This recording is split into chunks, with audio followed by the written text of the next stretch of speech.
Yes, Mr. Mayor, I have got an interest in terms of an indirect interest of close association as a member of my family owns a property within 400 metres of Myer Park, and that's a conflict with item 9.4. And will you be staying for that, or will you be leaving at that point? No, I'll be leaving at that point. Excellent. Any other disclosures of conflicts of interest, councillors? And Councillor Walsh. Thank you, Mr. Mayor. I have a interest, not a conflict of interest, just an interest on on 8.10 regarding the planning scheme. The report mentions a street foot which I would in its own interest because of it's an interest obviously shared with a lot of other people, but also when that site's come up in the past, the advice is that I have an interest rather than a conflict of interest. So I will be staying for that. All right, thank you very much. Thanks very much for that, councillors. Can I please have a mover and seconder for the confirmation of the minutes of the previous meeting? Moved Councillor Williams, seconded Councillor Walsh. I'll put that to the vote. All those in favour? And that's carried. Thank you very much. Next item is reports by mayors and councillors. Councillor Lee. Yes, thank you, Mr. Mayor. Just some usual activities report. I just want to highlight two activities in particular. I attended the launch of the National Alliance for Gambling Reform while you were away and while Councillor Walsh was in the acting mayor position. And a lot of data was presented on that particular launch, and I do have a notice of motion. I won't go through that in detail, but I'll cover that in my notice of motion speech. The other item which I'd like to highlight is my attendance at the Northcote Historical Society opening at Bundoora Homestead. For those who are not familiar with it, the Northcote Historical Society is an online archive, I suppose, historical archive of all the photographic work that's been happening in the Northcote area. I know that many of us are familiar with the fact that the All Nations Park was built on an old tip site and a quarry site, but what I didn't know about, and I learned since the opening of that photographic exhibition, was that in Northland, when it was first opened, it actually had an indoor Romanesque fountain back in those days. So it was quite an interesting reflection on the historical progress of our city. The rest is up there for our councillors and others to look at. Thank you. Thank you very much, Councillor Lee. Councillor McCarthy. Thank you, Mr. Mayor, I should say. We are back. And I'm looking forward to getting along to see the Northcote Historical Society exhibition. And David Waddleton, who is, of course, the photographer, who some councillors would know, is, I think, a bit of a living treasure in the city for what he's done for Northcote and surrounds over many decades. I just wanted to report on a couple of things. One of which was the marriage equality work that Council has done, and I was pleased to be joined by a few councillors at a photo shoot that we did in support of that issue recently, and that'll be part of the national campaign, which includes many public officials saying yes to that issue, and obviously it's an issue dear to the hearts of many residents in our community, and I was keen to show my support and glad to see many Darebin residents at the event on Saturday at the City, which was one of the best attended events in favour of that issue so far. I just wanted to also table a petition, Mr. Mayor, in relation to litter and rubbish issues, particularly near Gladstone Avenue and St George's Road in Northcote. Ward councillors will be aware of some of the issues that we're experiencing there and some of the solutions that residents have proposed. The petition is a short petition. It's of six names of signatures of households in Gladstone Avenue seeking a resolution to some of their concerns and some action based on Council's litter strategy. So councillors all have a copy of the petition. It's pretty straightforward, and I'd just like to propose to move that be tabled and that a report be received at I believe it's the next council meeting, if I can check through our offices whether it would be the next or a subsequent one. Two? Yep. So at a council meeting, presumably in September, So I'd move that that be tabled and that a report be received in relation to that. Mr. Mayor, happy to second. I think on a technical point, we need to suspend standing orders to accept it. So I might ask you to move for the suspension of standing orders. In that case, I'll move a suspension of standing orders, Mr. Happy Acting, to Mr. Mayor. I'll put that to the vote. And on that basis, yep. All those in favour? Yep. And I'll move the motion to table the petition Seconded. as previously described. All right, I'll put that to the vote. All those in favour? And that's accepted. Thank you very much, councillors. Yes, to resume standing orders. I'll move that we resume standing orders. Seconded. Yep, I'll put that to the vote. All those in favour? Okay. Over to you, Councillor Williams. Thanks, Mr Mayor. I'll just highlight one event that I attended during the last fortnight, particularly was the luncheon with Rose Batty, which many of our fellow councillors and officers actually attended. What a powerful day it was, considering a woman that had also Australian of the Year, but she'd lost her husband through her ex-husband, so she lost both her ex-husband and her son, Luke Batty. Now, with her speech on the day, it highlighted a number of areas where there's gaps, not only with the system and changing the system, but also there seems to be gaps in areas about supporting men, what's considered respectful relationships, at what age should they start be acting and looking at what is considered a respectful relationship. It was also very empowering that a woman that has lost everything in her life, and here she is or will be advocating as much as she can to try and change the way we see family violence and how we can embrace it and trying to do it in a better manner, because it hasn't been working previously the way we've been doing things. So I went away with the event quite empowered and felt very positive, especially being a woman in today's society, because I think in other cultures and countries women are very degraded. And I think it's very important that we continue to do as much as we can here in Australia, particularly here at Darebin Council. We do a lot, but there's always room to do more. So I'll leave it on that note, and the others you can see what's pressed up there. Thank you. Thank you, Councillor Williams. Councillor Pintara. Oh, first of all, welcome back, Mr Mayor. Look, I will refrain in Good to be interest of back. time. We do have a very long agenda, but the items are there listed for people to note. But yes, let's hope we get through it all tonight. Thank you, Councillor Pintara. Now, Councillor Walsh. And I should mention before you start, thank you for your acting role during the time that I was away. Yes, Mr. Mayor. I was going to, on indulgence, say welcome back. Good to have you back in the chair, and could I say to my council colleagues, one and all, thank you all for the support you gave me over the past 6 weeks. It's so. Balls. Whatever. But the events are as listed. I met with obviously there was the Fairfield was at Fairfield during the course of a past week, and discussed grade separations with residents and traders, and also other issues in the area. The Northcote Historical Society, which was good.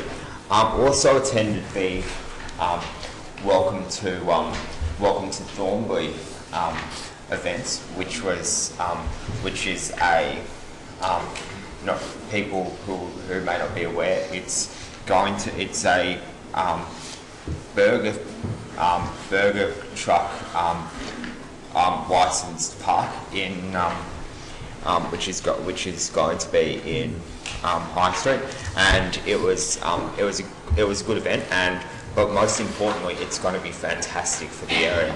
So I'm glad to have attended that. Also attended the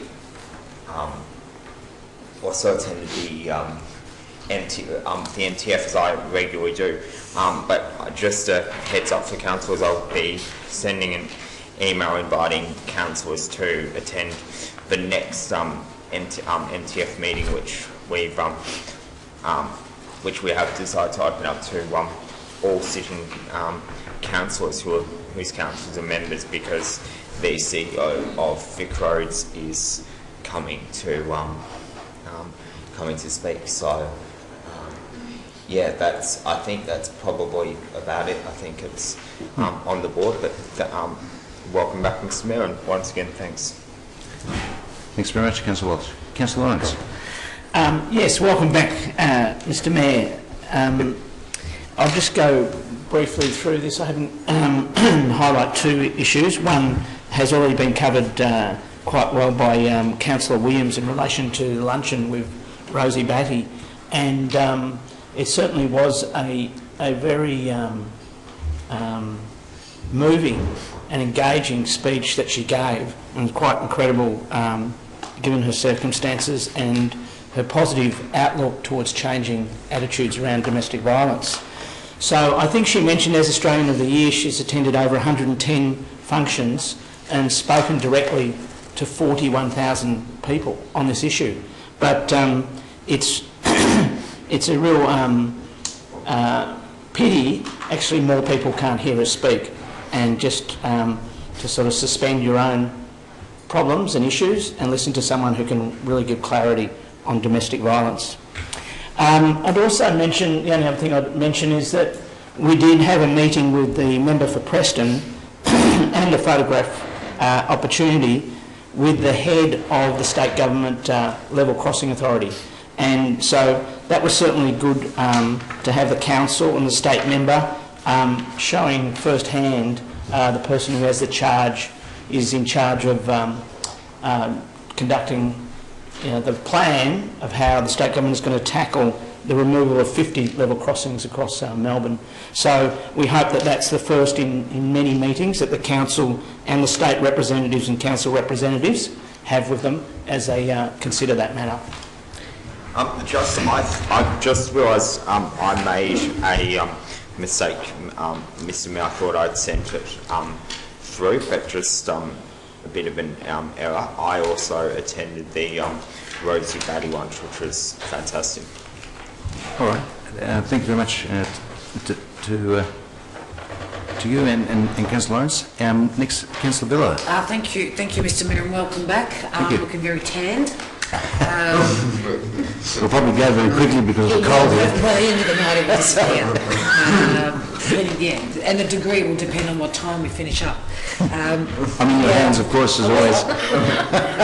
I wasn't available last week to go to the planning committee meetings, etc. So hence the short summary. But I did want to one thing that I wanted to note, in addition to what else has been noted in regards to the grade separation. I think we've got a lot of work to do in that regard. There was a great photo opportunity, but I think as a council we still have a lot of work to do in terms of making sure that we keep on the state government's back with regard to this matter. I just wanted to note the completion of the Reservoir Library.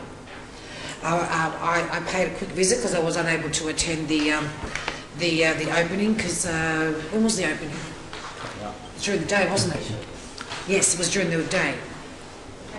Well, we haven't had one yet, but you were there, weren't you, Mr. Mayor, doing something with the library? No, not at this stage. They haven't invited me to the official opening. That's coming. We haven't had it yet. Okay, that's why I haven't been, because we haven't had it. I would have invited you, don't you worry about It's that. like when it's during the day, yes, when some councillors work, the rare breed of councillors that work full time.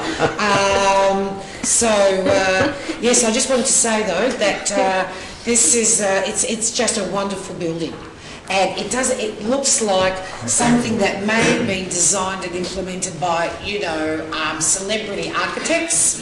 It is really the design of it is so human friendly that I actually, wanted to walk around more, and I popped in there, and there were people of all ages doing their thing. What I particularly like, and this is what makes it a really inviting human place, is that as you enter, Mr. Mayor, the library, you don't just have the lights flashing because security says it's okay.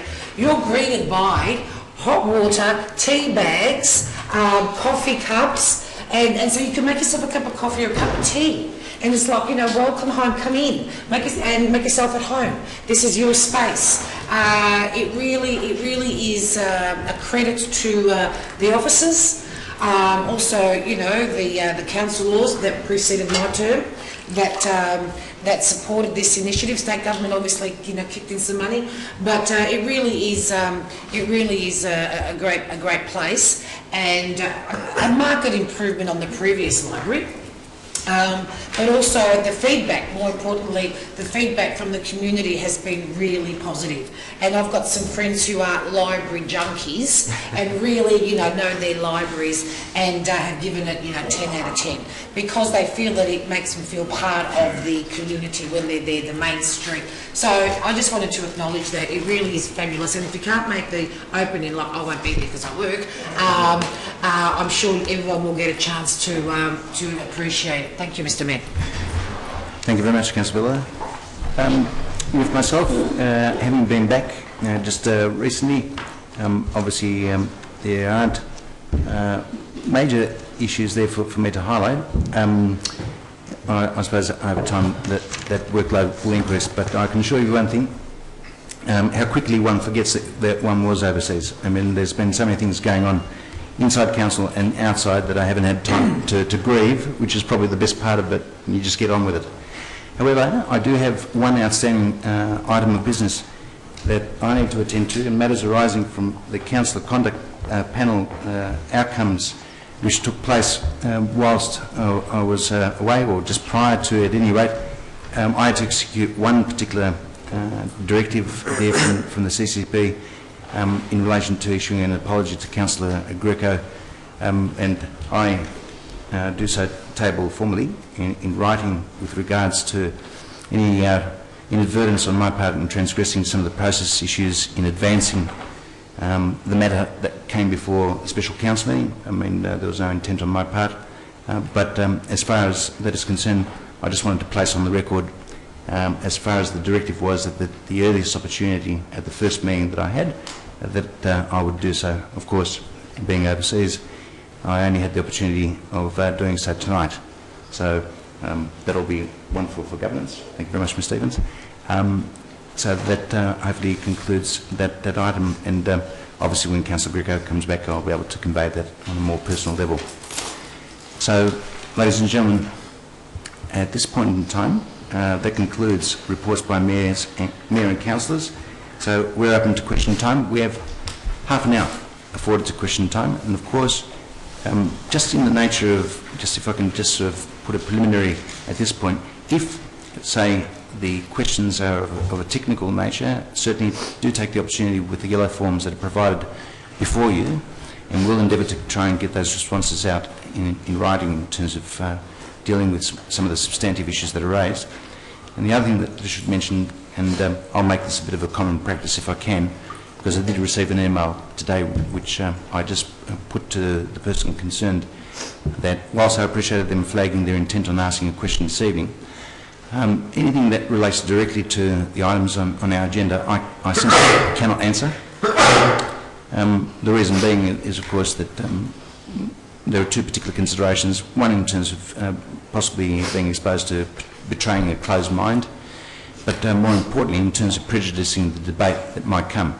So if you do have questions that relate to any of the items tonight, I will have to seek your understanding in that I won't be able to answer them directly because of those considerations. So with that in mind, ladies and gentlemen, I'm open to you. If I can take the first question. I'll take the gentleman at the back. I note that we don't have a microphone.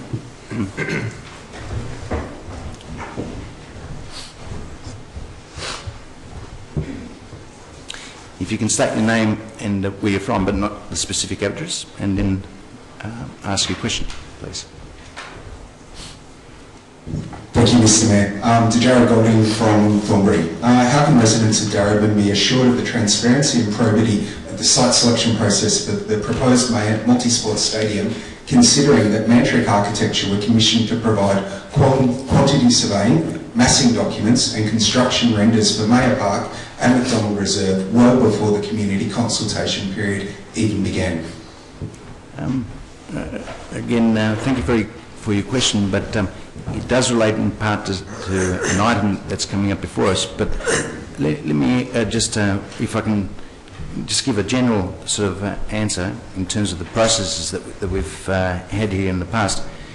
I mean, the nature with major facilities at any rate, I would suspect has been to try and exhaust all avenues before coming towards council.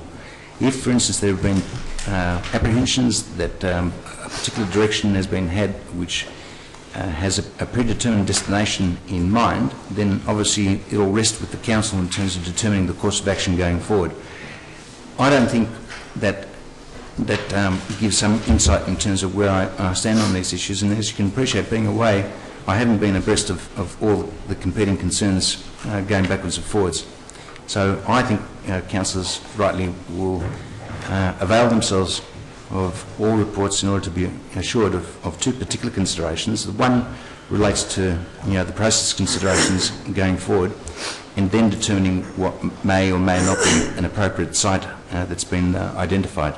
But a lot of these things, and with the benefit of experience, I've got to tell you, these will take a while. Be assured of one thing, they won't be determined overnight, and we're not talking about a circumstance in which anything that's being proposed will be built overnight. So I think that should put people in a relaxed frame to say that an exhaustive process will be had in this, and even when all those issues are considered, that the build form itself will take an age to work through the process. So I think we need to have a bit of perspective in terms of where we are tonight and where we may be in the future. I rather suspect we're talking about a consideration that's beyond the realm of this term of office. Yeah. Next question, please. I'll take the lady there, Aki, right at the front. Yep. Thank you, Mr Mayor. My name is Helen McDonald. I'm from Northcote. The idea of a shared overpass over the Merry Creek at Beavers Road in Northcote is something that has been around for a long time. It's been brought up many times. It's a complex project because of the floodplains and because it crosses over two councils. There's a lot of community support for the project, both within Darebin and within Moreland, from people wanting to use the bridge for getting to school safely, walking along the creek and cycling through both councils. We have received written messages of support from Ceres, the Merry Creek Management Authority and the nearby Croxton Special School. To my knowledge, no formal feasibility study or costing has been done on the bridge. It is a popular project. The only unknown is cost. Figures have been mentioned, but it would appear that there has not been a serious analysis of the project. And without this information, it's not possible for either council to really consider the project.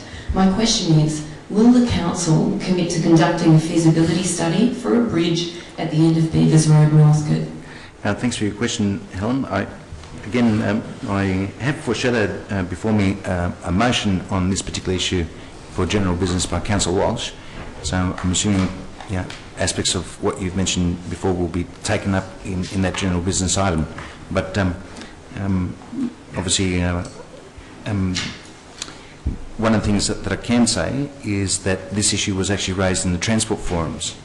So there were some positives that came out of that, and I'm assuming that Councillor Walsh, without stealing his thunder, will allude to those, because in a nutshell, at any rate, it's not a simple proposition that rests on council. We have, I think, an exciting prospect at hand on this. So it'll be interesting to see how the report reflects on some of the expressions of interest that have been made by some of the stakeholders in regards to progressing it.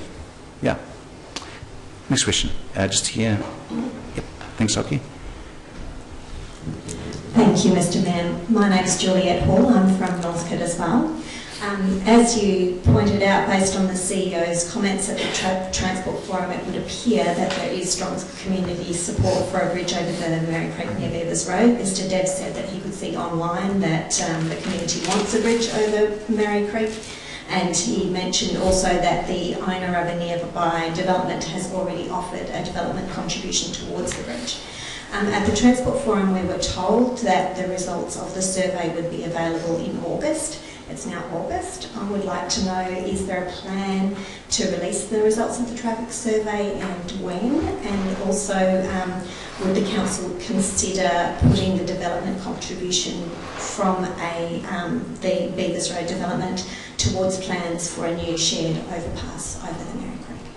I'm sure we can answer point 1, but I'm not sure about point 2 because it would, I suppose, preempt Councillor Walsh's general business item. But Mr Hamilton, if you might be able to shed some insight in terms of the release of some of the feedback that we received from the Transport Forums. Sure. Through Mr Mayor, yes, the results of the Transport Forum will be presented to Council at the next meeting. The report's currently being finalised in the context of the broader transport strategy for Darebin. And they will also simultaneously be placed on our website? Yeah, through Mr Mayor, they'll be public documents, so they'll be accessible. Thank you very much. Next question, please. I'll take the gentleman at the front there, Mr Rocky. John, thank you. Welcome. Mr Mayor, I have several questions tonight. You might as well tell us where you're from. I'll tell you, I was just going to get to that. John Nugent, Ebbing. Thank you. Mr Mayor, Council has decided at a council meeting that CT Barling should have 50 lux lighting, which is about 10 2,000 watt lights for umpire training. Mr Mayor, could you please advise why Barling Reserve has received 20 2,000 watt lights on it, giving it a lux reading of approximately 90 lux? Okay. Mr Mayor, will Council take down 10 lights, thus giving the correct lighting of 50 lux, or switch 10 lights off? Why have council officers ignored the councillor's decision? Mr Mayor, why are council officers helping the NFL who are only interested in the money they raise and not the children of Darebin? I'll go on to another question, Mr Mayor. Mr Mayor, Darebin Council spent approximately $929,000 less the NFL contribution for a renovation pavilion and new social rooms at CT Barling Reserve for the enjoyment of patrons of the council amenities. Mr Mayor, could you advise why a social room was closed and only available for NFL officials' use? Mr Mayor, could you also please advise what the Northern Football League have been charged for the ground fees for the council? Do they pay a fee for the whole CT Barling, or just a ground, or 1 or 2 grounds? Are they charged a domestic rate or a commercial rate? Mr Mayor, as you are aware, the NFL have advised people watching junior football at CT Barling Reserve that they can park at a shopping centre or at Reservoir High. To me, Mr Mayor, this shows the NFL have no respect for the shopkeepers or the customers who use the shopping centre. Mr Mayor, I'll keep going with it. Mr Mayor, outside the ground, the parking started from the aged care facility and finished at the golfing range. This caused a traffic congestion to go from 3 lanes to 2 lanes. An accident could easily occur when they move from one lane to the other. Mr Mayor, what will Council do about this dangerous situation that occurred? I have another question, Mr Mayor, but I'm more than happy to sit down and wait for my turn again to come around. Well, look, I suppose normally I try and restrict to one at a time, but because it seems like a few there on notice, it may well be that, given that Mr Hamilton's day job ordinarily overlaps in that area, that he can answer some, but if in the circumstance, some of those need to be put on notice, then sure, use the Gillard form in order to get written responses to teach them. So I might as well take the last question now. All right, Mr Mayor. Could Council advise what Lane Brain Consultant has advised Council to put their ground fees up from $642 to $1,471? Is this a grab for cash by the Council, or is there a mistake? I thought you said it was the last one. You pardon? I thought you said it was the last question. No, I've got a little bit more about this last question. Did the consultants take into account that clubs are required to pay a $25,000 in-kind donation towards the cost of the pavilion. Has the consultant taken the first stage of building pavilion started in the Northcote area, and we're only going back 4 years, so 4 years back, which is now well to the latest area would be the reservoir area where we were getting, where there is some degree sometimes for clubs to make this payment.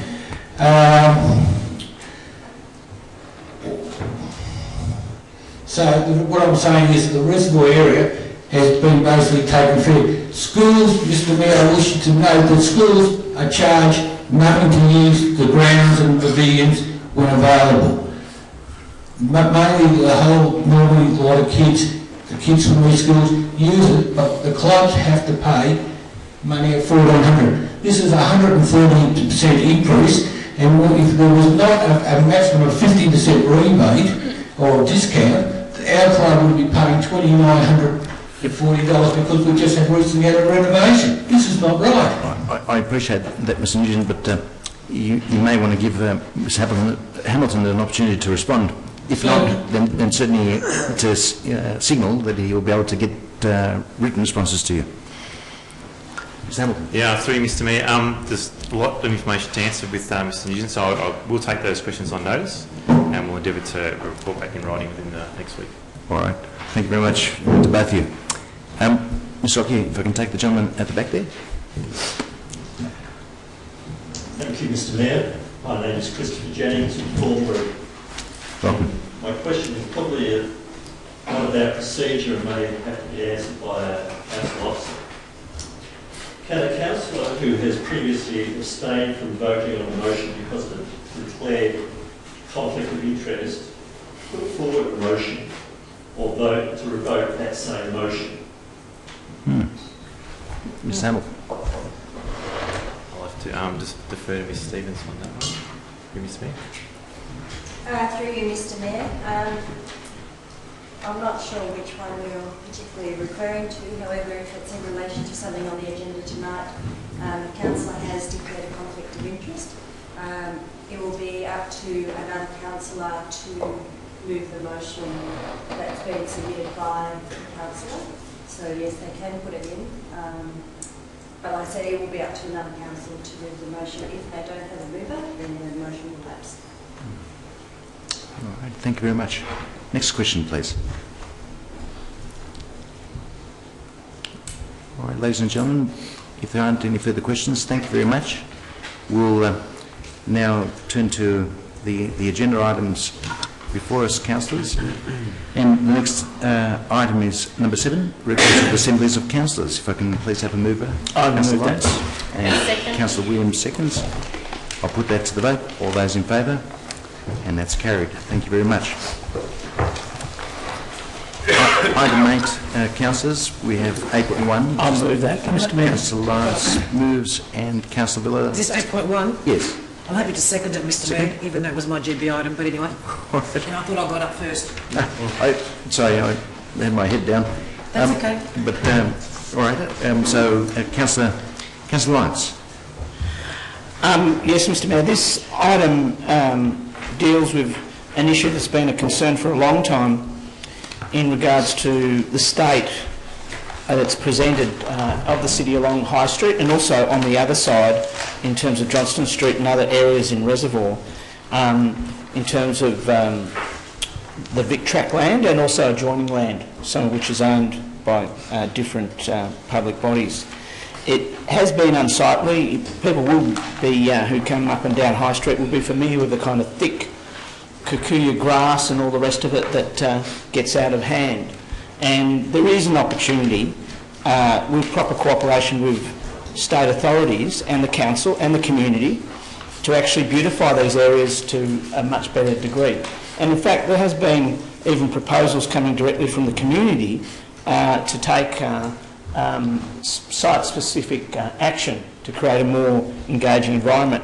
So we have been blocked, and obviously similarly with Cheddar Road, we have been blocked until recent years in terms of lifting the amenity of these areas.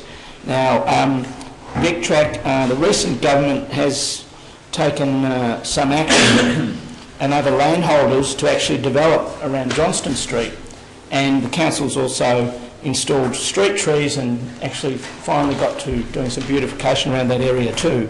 But there really is some more action we need to take to create a much better environment around above the junction and also Ruthven station, and of course back up towards Johnston Street. All right, thank you, Councillor Lawrence. Councillor Willard. Thank you, Mr Mayor. I also have just an additional point.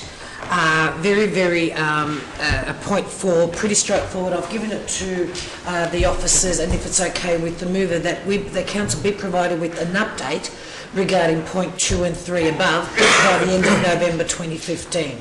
Yes, happy with that. Thank you.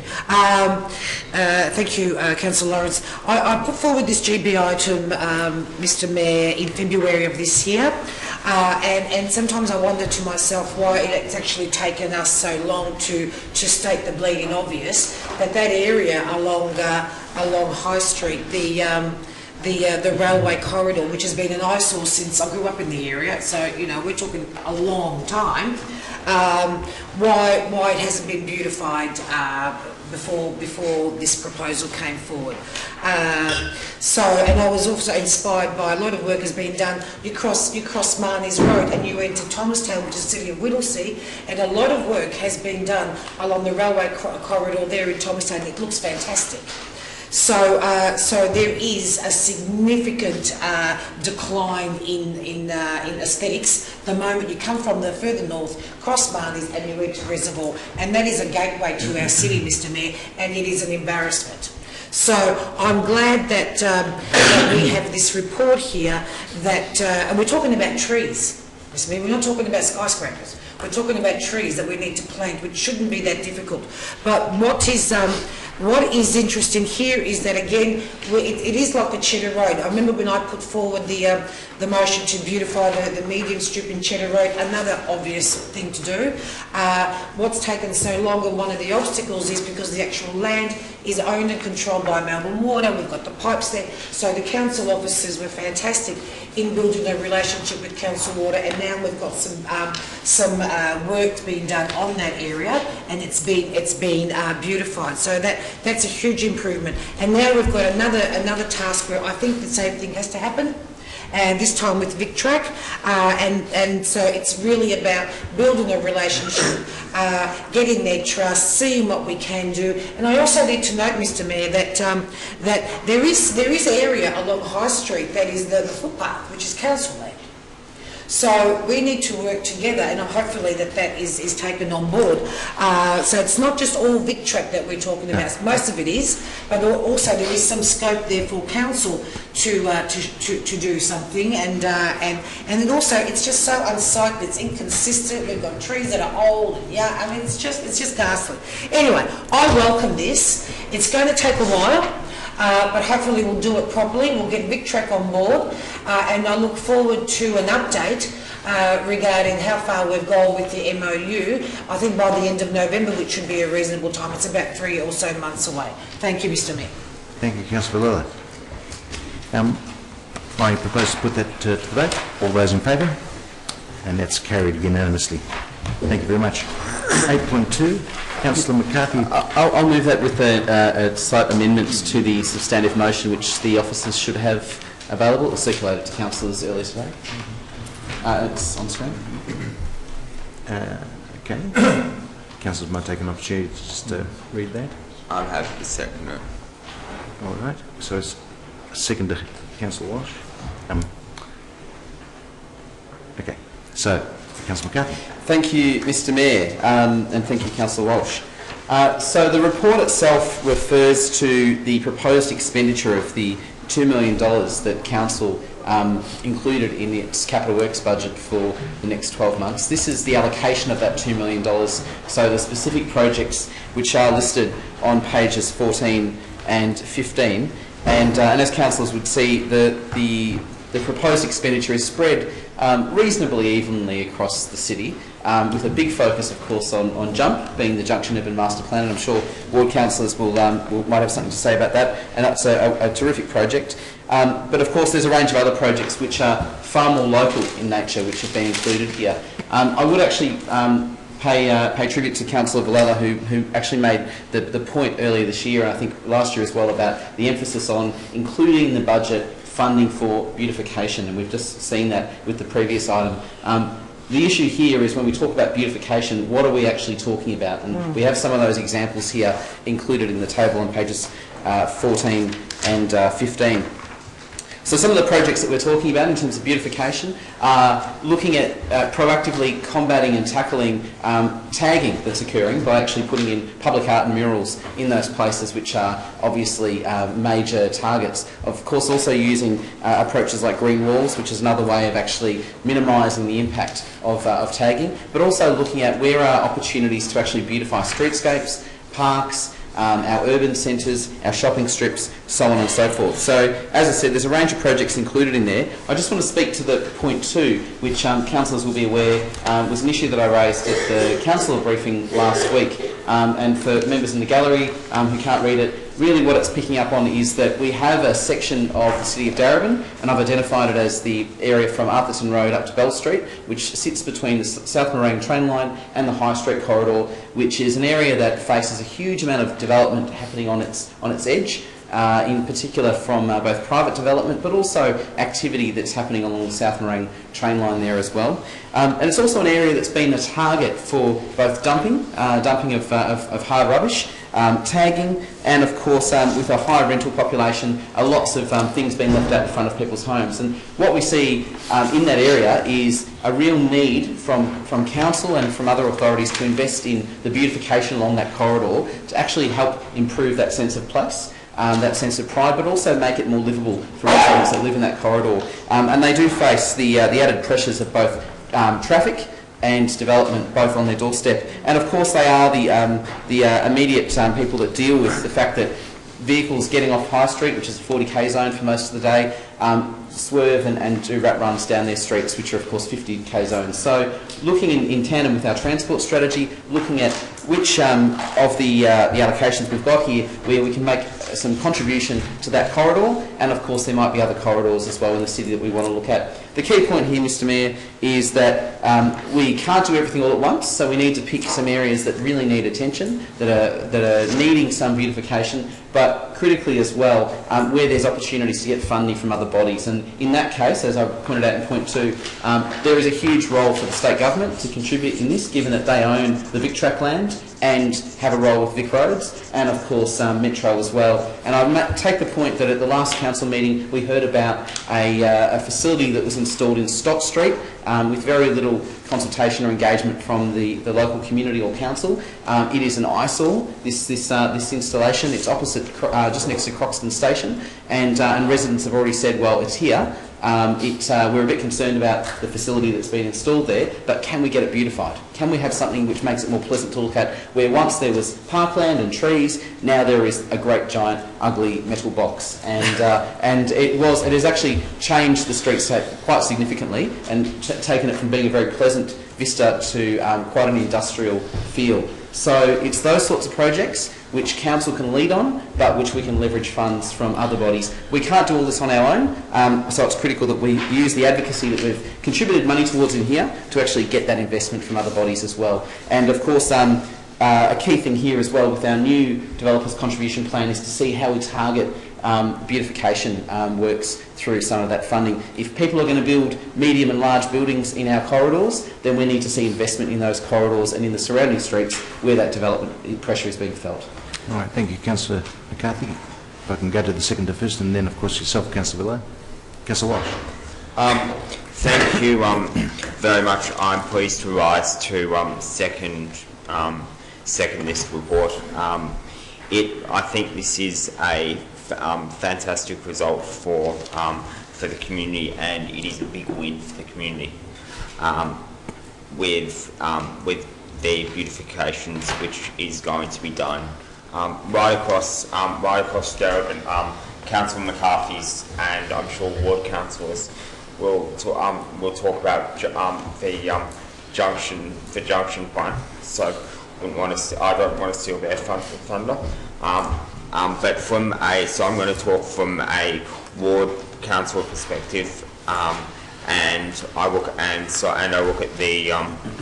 I look at the works which are going to be done in Northcote, particularly with the gateway into Northcote at the top of Clifton Hill there in High Street, Westcott, which we've heard a lot about, and it's going to be another fantastic win for the community there. I also look at Thornbury. I travel through Thornbury enough to know that it is that beautification work is needed across Thornbury, and I know that the traders there and the residents will be appreciative of what we're proposing to do there. I'm also pleased that we're spending $100,000 on the Darebin Parklands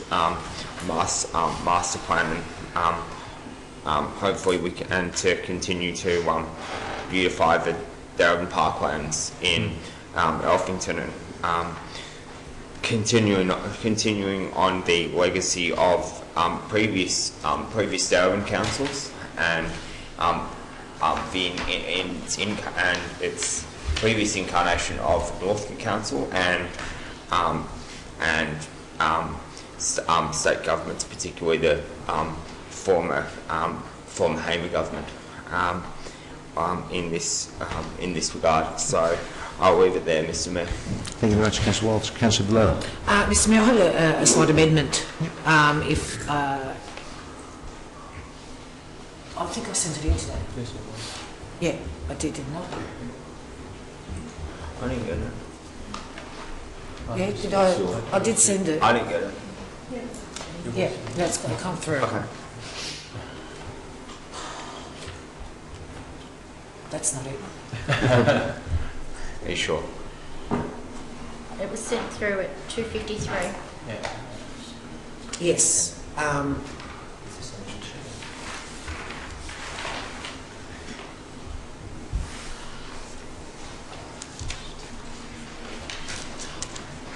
I haven't got a seconder, Mr. Mayor, so... Point of order, I believe she can. That she can propose an amendment with the approval of the mover and the seconder. I believe you can put your amendment if you have the approval of the mover and the seconder. Is that the case? I've just been advised that apparently that appears to be an alternate motion to that which is before us. Yes, it would be an alternate motion, I suppose, to point 1. So... I would be happy to actually, listening to Councillor McCarthy, to also add a revision based on scope and post-consultation with the community. If I may add that in their consultation with the community. Because I think that would be probably more agreeable, because that will feed into Councillor McCarthy's second point. I'm happy to speak to it, if I may. If I get a second, I'll need a second. Just before we actually, I'm willing to consider including that as a point within the motion. I'm just not clear on the intent, because I can't see what page 10 refers to there. Oh yeah, I'll speak to it, but I can't speak to it, so... yeah, sorry, I didn't want to write the whole thing out. So...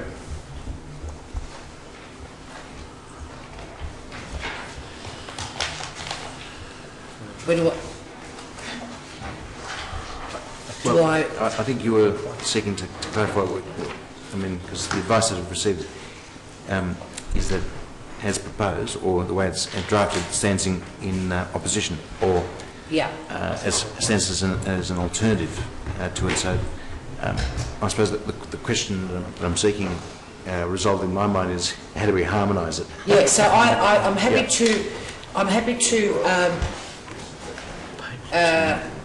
basically, what the point that I'm trying to make is to revise the table following, the table that's on page 14, revise it following the consultation as noted by Councillor McCarthy in point 2, but I also want to make some additional points because I think there are some problems with it. And what's lacking there is, I think we've put the horse before the cart. Is it the other way around? Thank you. Because we haven't consulted enough before we actually allocate monies. Because you're debating the actual proposal, I'll need to seek, just in terms of the acceptance of it from the mover and the seconder at this point, in terms of incorporating that point 3. So, Councillor McCarthy, if I can just get an indication from you whether you're happy to incorporate that. I'm sorry. I've just noticed that the number page 10 was now page 14. So I'm just actually trying to find the paragraph. Can I? The paragraph is basically at the bottom of page 10. It defines beautification. It doesn't mention parks. The point I'm trying to make is we've allocated money to parks for planting trees, and that usually comes out of another budget.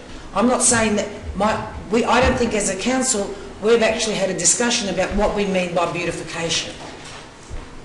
And once we know what we mean by beautification, then and we have a discussion about that, then we need to know what the needs are that the community is telling us before we allocate money. That's the point I was trying to make. Sounds like, if I can just perhaps seek a way forward, it sounds like more of a deferral pitch than an incorporation pitch. Look, I'm happy to defer. I mean, obviously I'm in the hands of the mover and seconder because we have that now before us.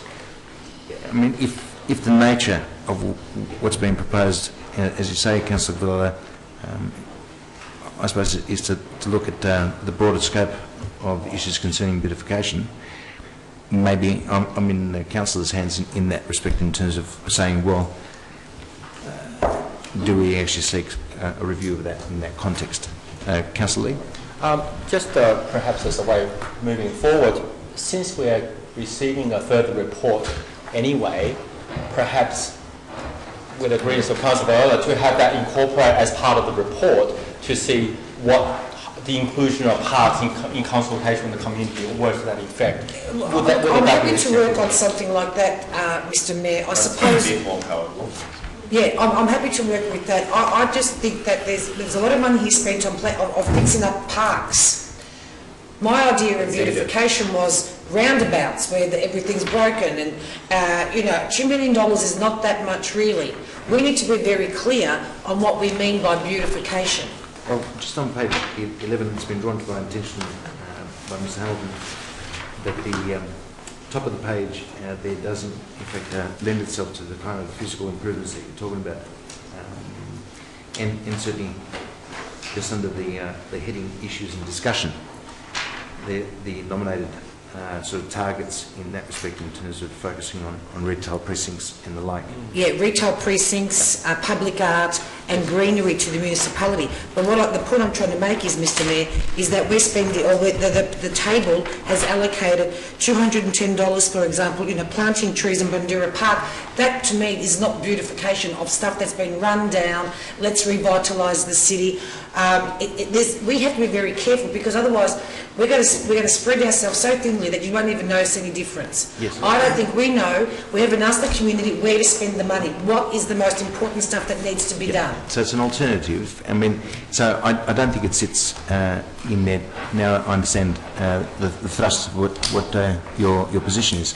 In essence, I mean, it's actually wanting to excise those park treatments that have been nominated in pages 14 and 15 to align more closely with the points that have been identified at page 11. That's my point, exactly. Yeah. That's my point, exactly, because there are other funds for parks. So that being the case, again, just to throw back to councillors at this point in time, Councillor McCarthy as the mover in relation to this and Councillor Walsh as the seconder, do we actually take this back to the drawing board to closely align with what we believed, or Councillor Villela says was the spirit of intent behind this particular allocation? Councillor McCarthy. Look, I'm a bit of a loss here. If I've got just to procedurally, I've either got to accept That's right. point 3, which is counter to point 1. I'm being innovative here. And I'm trying to, I'm happy to accept point 3 as the new point 1 and leaving point 2 if that helps us move forward. I'm just conscious that we're getting stuck on an item here, which if councillors are not comfortable with what's proposed, is a lot of money. So I'm happy to make an alteration just to keep us moving here, but I don't think we want this to drag on too long because officers have advised we need to actually get these projects underway for them to be spent this year.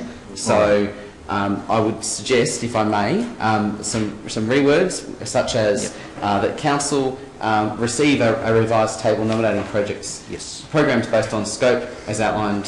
So nominating programs outlined scope. Which beautification? It actually defines beautification.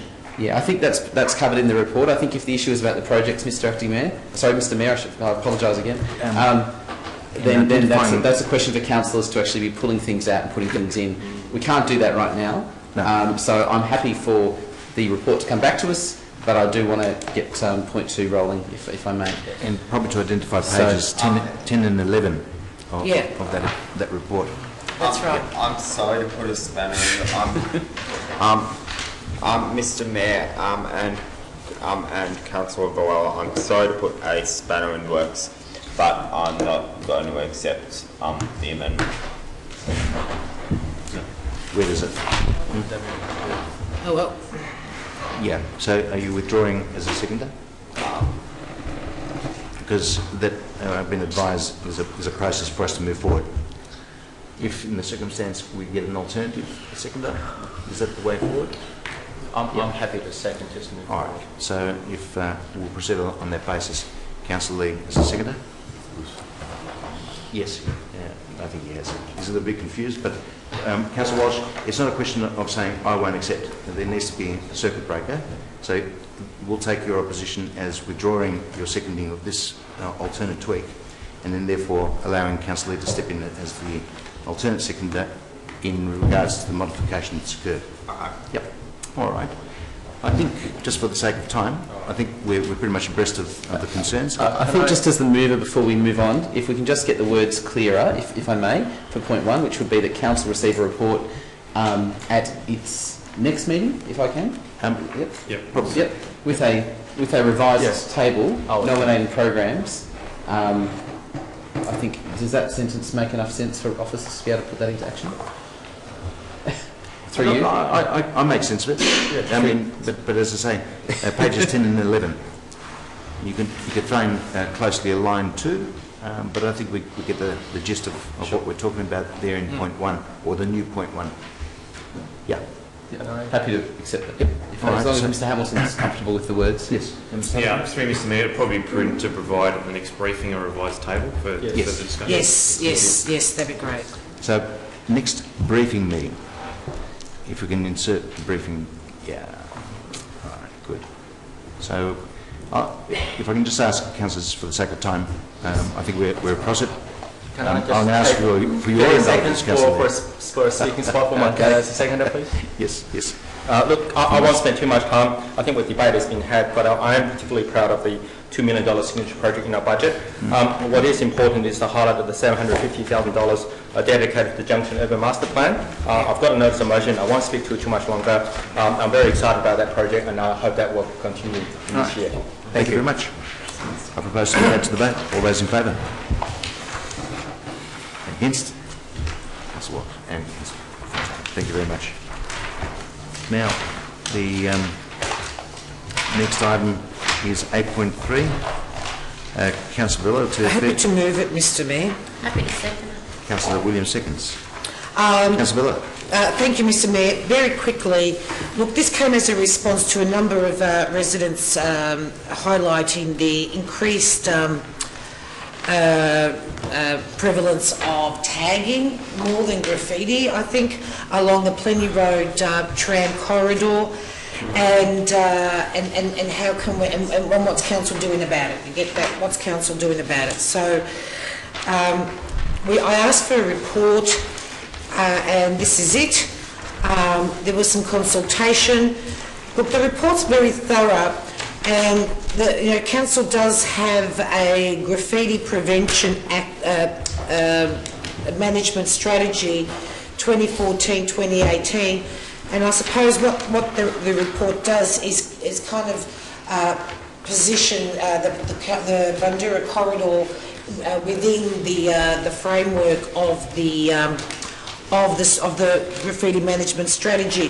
What it has done also by asking for the report is highlight to us and the officers who manage the strategy that maybe and they need to position the Plenty Road corridor as a bit more of a priority area. So they'll be requesting extra funding for to manage that site or that area. Also, what the report does show, Mr Mayor, is just how much we're actually investing ratepayers' money in the removal of tagging and graffiti. I think what we also need to do, when I was reading this, is I don't think we actually promote it well enough. I don't think we actually promote how much ratepayers' money we are forced to spend on removing graffiti and tagging. I think tagging is more the point, because that's really that you can't argue that that's street art. That's just pure vandalism, and it is tagging predominantly along the Plenty Road corridor. It just wants such a drain on our resources. It is. On the one hand, you've got community who want the areas looking good, so they look safe, and that's exactly a right of our residents. But on the other hand, we've also got residents and people who come along and destroy it. So it really is a difficult position for council. And one thing that, and I'm sure that our officers would do a lot more, because I did ask for an innovative report, like different ways of dealing with it, but it all costs money, and officers' time is money. So going to schools and saying, look kids, this is how much it costs, blah, blah, blah, that costs us money. And I'm sure the officers will do that if we had the resources. But our resources are finite. But I do think that maybe we could put it in the newspaper, the leader, just to show how much money we're spending of ratepayers' money to remove something that is unsightly. And maybe that's just something we need to do. But I'm quite satisfied that we're doing as much as we can within the confines of a limited budget. And hopefully, but I'm also pleased that now the Plenty Road corridor has been, elevated to a bit more of a, urgent or more important. It's put it up there. But if you read the report, with that Plenty Road junction there, we put some money towards beautifying an area near Tyler Street, and it was just thrashed again. So it's a constant. Maybe we need to look at ways for surveillance might be another option, but certainly we're putting a lot of money into it. If there's other ideas that we have to come up with, maybe I think the appropriate time is the next budget. But this, I think, is a good starting point to see what we're doing, and hopefully the residents of that area will see. It's a work in progress, but certainly something that maybe we do have to target the schools, but I think that will require extra resourcing, and we'll have to look at the next budget if we want to go down that path. Thank you, Mr Mayor. Thank you, Councillor Villala. Councillor Williams. I'll just keep it very short. I'd just like to highlight that council has a priority location, so if it's offensive graffiti, we tend to have that removed and requested within 2 days. So graffiti in hotspot areas and locations, we have that removed and actioned within 3 working days. And in all other areas in local government areas, we have that requested and actioned within 7 working days. Just to give you peace of mind that graffiti art or tagging is nothing new. It's something that all municipalities are having this issue. So it's just seemed to be probably more noticeable because there seems to be a lot more of it round. It'd be interesting to see that we can get more, obviously, more community groups and schools involved that could possibly in the future and get them to do what would be street art, and just try and see how we can beautify the area and to stop the tagging occurring by having more beauty in the area. Now, having in doing such a program will take time, and our officers will have to get around to getting those on board, including schools, and obviously permission in which places that they can be done. So this takes a bit of time. I have no doubt it's been ongoing. Both myself and Councillor McCarthy brought this up several times over the last few years, and we have been putting more and more each year towards the budget, and we will continue to do so. That's all. Thank you. Thank you, Councillor Williams. I propose to put that to the vote. All those in favour? And that's carried. Thank you very much. Now, 8.4, Batman Park. Happy to move that, Mr. McCarthy to his feet. Seconder, Councillor Walsh. Councillor McCarthy. Just very quickly, Mr. Mayor, this is the proposal to adopt the Batman Park Landscape Upgrade Master Plan, which is a bit of a mouthful, which has been attached to this report, and councillors hopefully have had a chance to read it. There's actually really no substantive changes to the master plan compared to what we adopted as a draft some months ago. And I think this is testament to the good work that was done in the early consultation phase, that there was really good involvement from local residents, local groups, and in fact the formation of a new Friends group, the Friends of Batman Park, in response to this, which managed to really help channel a lot of the community interest in this park into a very cohesive submission on behalf of a number of residents, which I think would have made life a lot easier for our officers, knowing that they were dealing with a whole group of residents who shared similar views regarding what Batman Park is and should be and will continue to be into the future. What I want to highlight for councillors is that we have a program of works proposed as part of the master plan. We do have an allocation in the current budget of $400,000, which is for a range of works which are much needed. The park is a heritage park. It has significant issues around drainage, around the survival of the trees, which are heritage trees in that park, and of course it is, as I understand it, the original, or one of the original parks of the old city of Northcote, and has a rich history, a cultural and social and environmental history beyond that as well.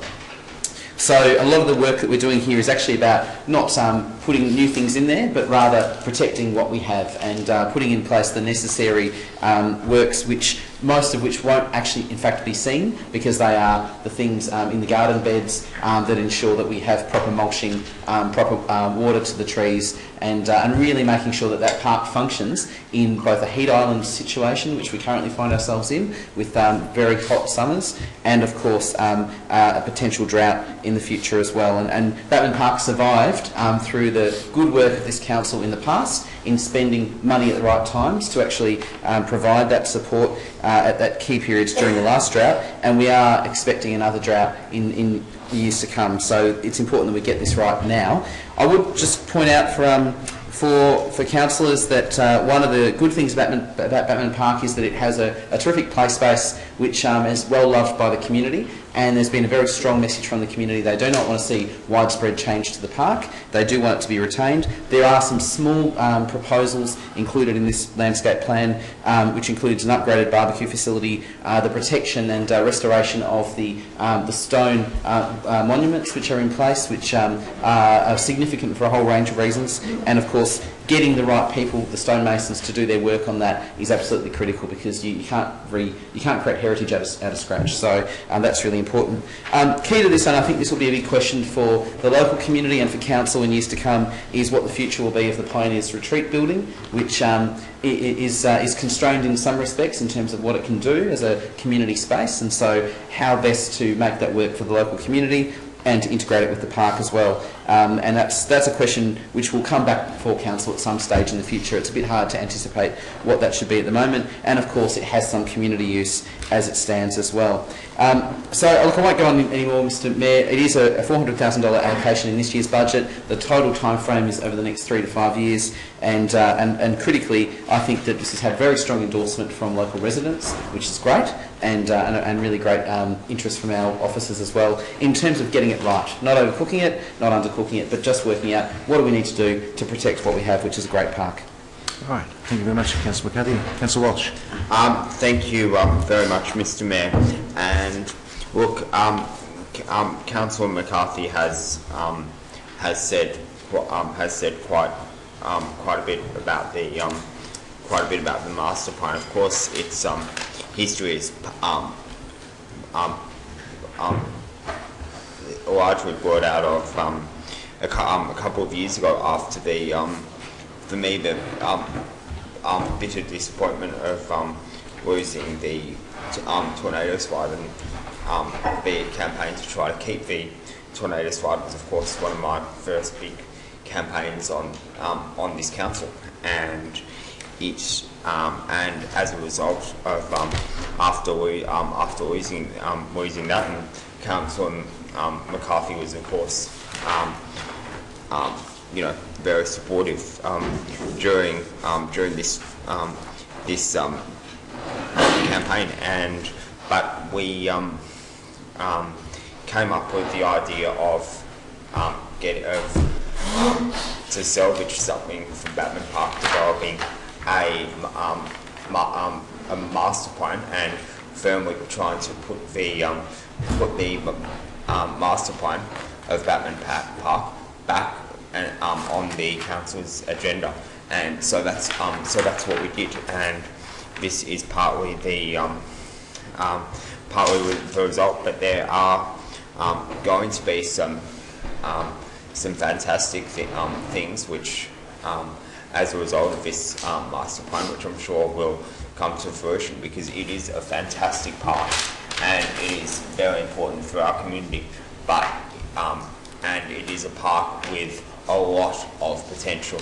However, at the moment, perhaps it isn't meeting that potential, and so we so what we want to do as a council is make sure that it does meet the potential that it can have in the future to come. So I, as a ward councillor, and councillor more broadly, I'm happy to be supporting this tonight.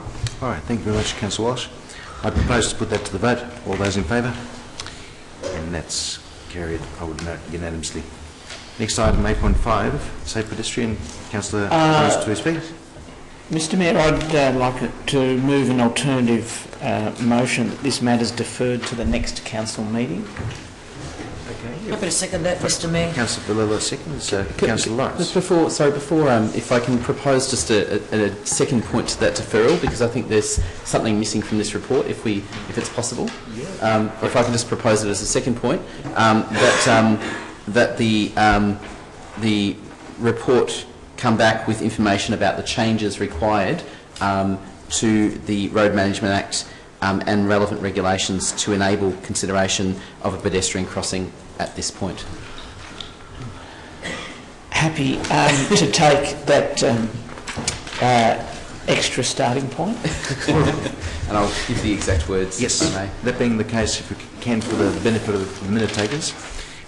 So, Councillor Lawrence. Just briefly, Mr Mayor, obviously this is an incredible safety issue because we have very young children, unaccompanied, and we have very elderly residents who are active and walk, and we have Massey Avenue increasingly operating as an alternative truck route. And as we know, we've got a motion coming up regarding the truck curfews to the east of us, which are only going to exacerbate northwest truck movements from Bell City seeking the ring road.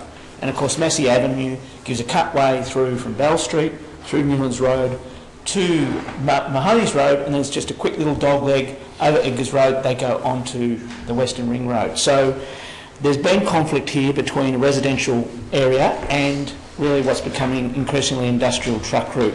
Council has managed it a bit with changing the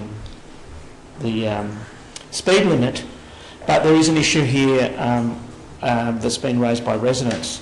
Now, we are missing a Latrobe Ward councillor, so I was also seeking a deferral because I did have a range of alternative measures that I wanted to explore on this, because I think we have asked a straight question about pedestrian crossings based on some old criteria, and we're also aware that there's a range of other things available to council to make pedestrian areas safer. And obviously this has got a roundabout in the shops, and it's got various other community facilities, St Joseph's School around the corner, etc.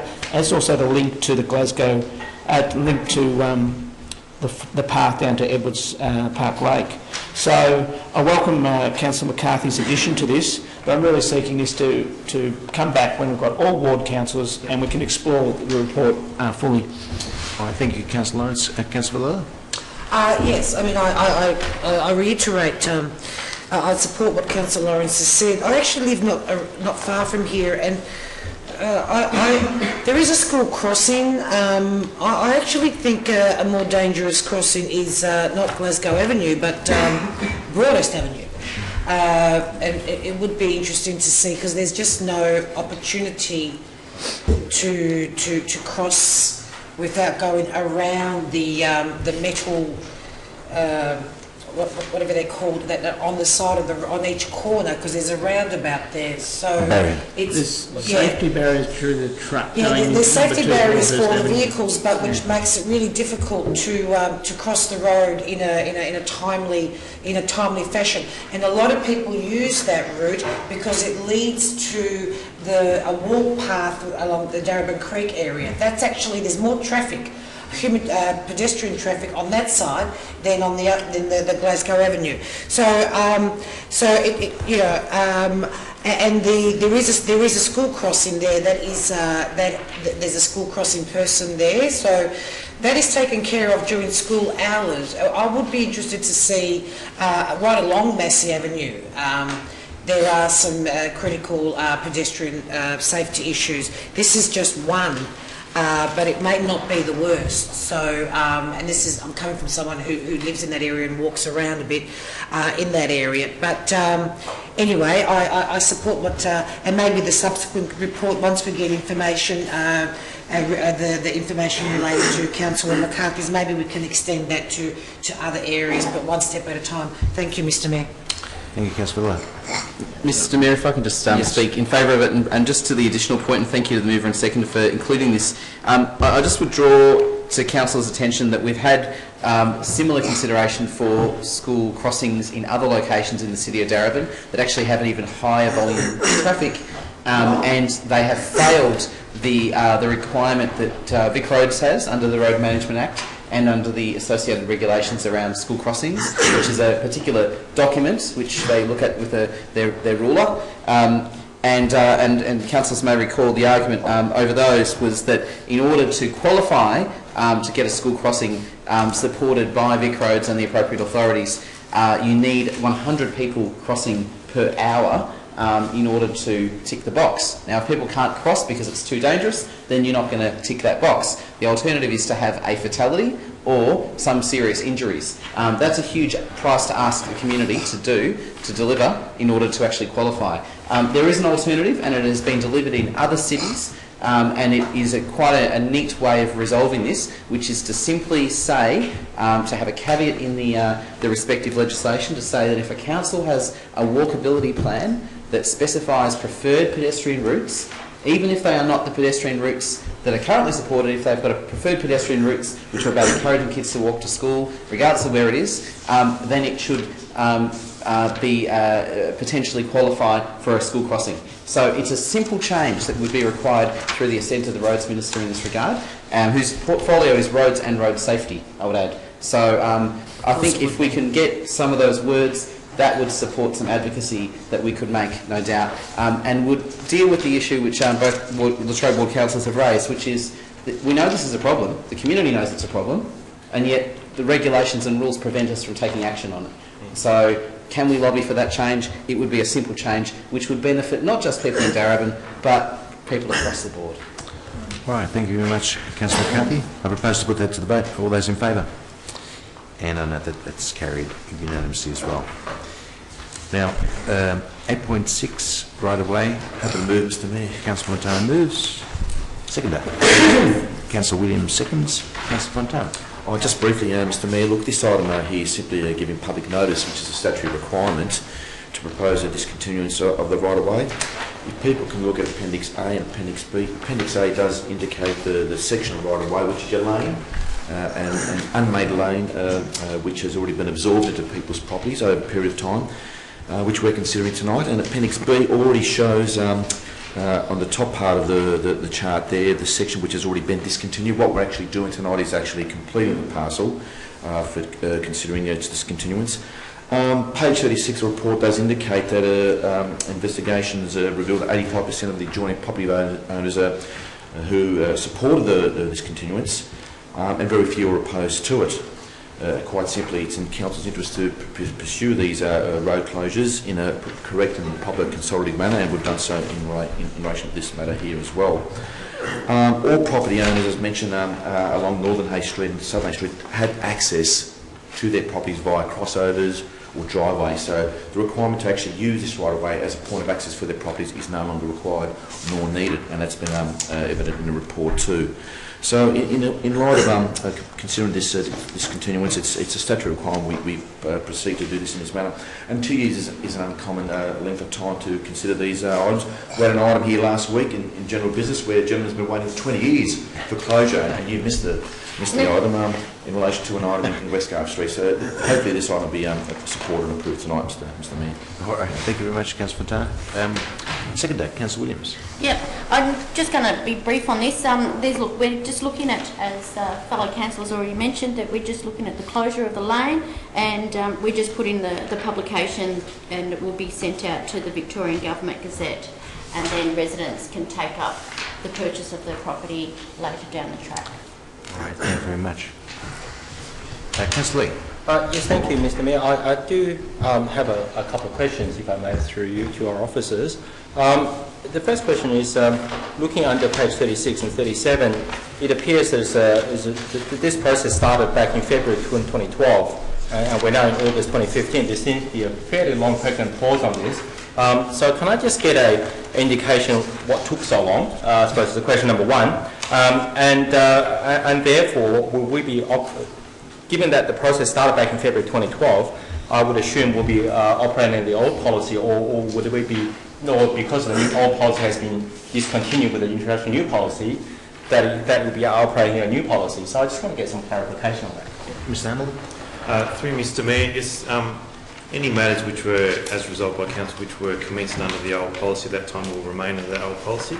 Hence the new policy being adopted recently, any new matters or any new negotiations will continue under that policy. Essentially all these matters will be brought back to Council for consideration of sale at the appropriate time as well. So it is under the old policy which we are progressing under this? Through Mr Mayor, some of the matters will be, some of them, if they're more new matters, then they'll be under the new policy. The majority will be under the old policy. Right, okay. Just a further follow-up, if I may, Mr Mayor. I noticed in the appendix there are 19 residences affected by the sale of right-of-way policy, but only 2 submissions were made. Have we not heard from any of the remaining 17? Mr Hamilton. Through Mr Mayor, all I can add is, I guess what's noted in the report, that all the residents were surveyed at the time, and that's the responses we got, so that's all I can provide information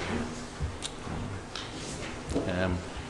I suppose on that basis, I'll propose to put that to the vote. All those in favour? Against? And I note Councillor Lee in opposition. Thank you very much, councillors. Moving to 8.7, which is another right-of-way. If I can have a mover, please. Have a mover. Councillor Fontana. Seconder, please. Councillor Walsh.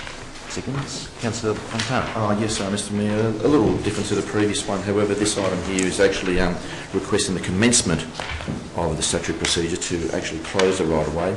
2 appendices here, Appendix C and Appendix B, indicate the respective sites in question. Appendix C will show the suggested parcels of right-of-way to go to respective property owners in Haywood Street and also May Street. Appendix B also indicates the affected area there as well, Mr Mayor. The report does indicate that if the right-of-way isn't constructed and doesn't appear on the roads list, then we actually have to take control. It's implied the council has possession of the site and needs to deal with it in a matter of accordingly dealing with consultation with the residents in light of its suggested closure. We've gone through the extended process. It's now up to council to now proceed with its closure and move on with dealing with the parcel land to respective property owners, those who are interested. All right, thank you, Councillor Fontana. Councillor Walsh.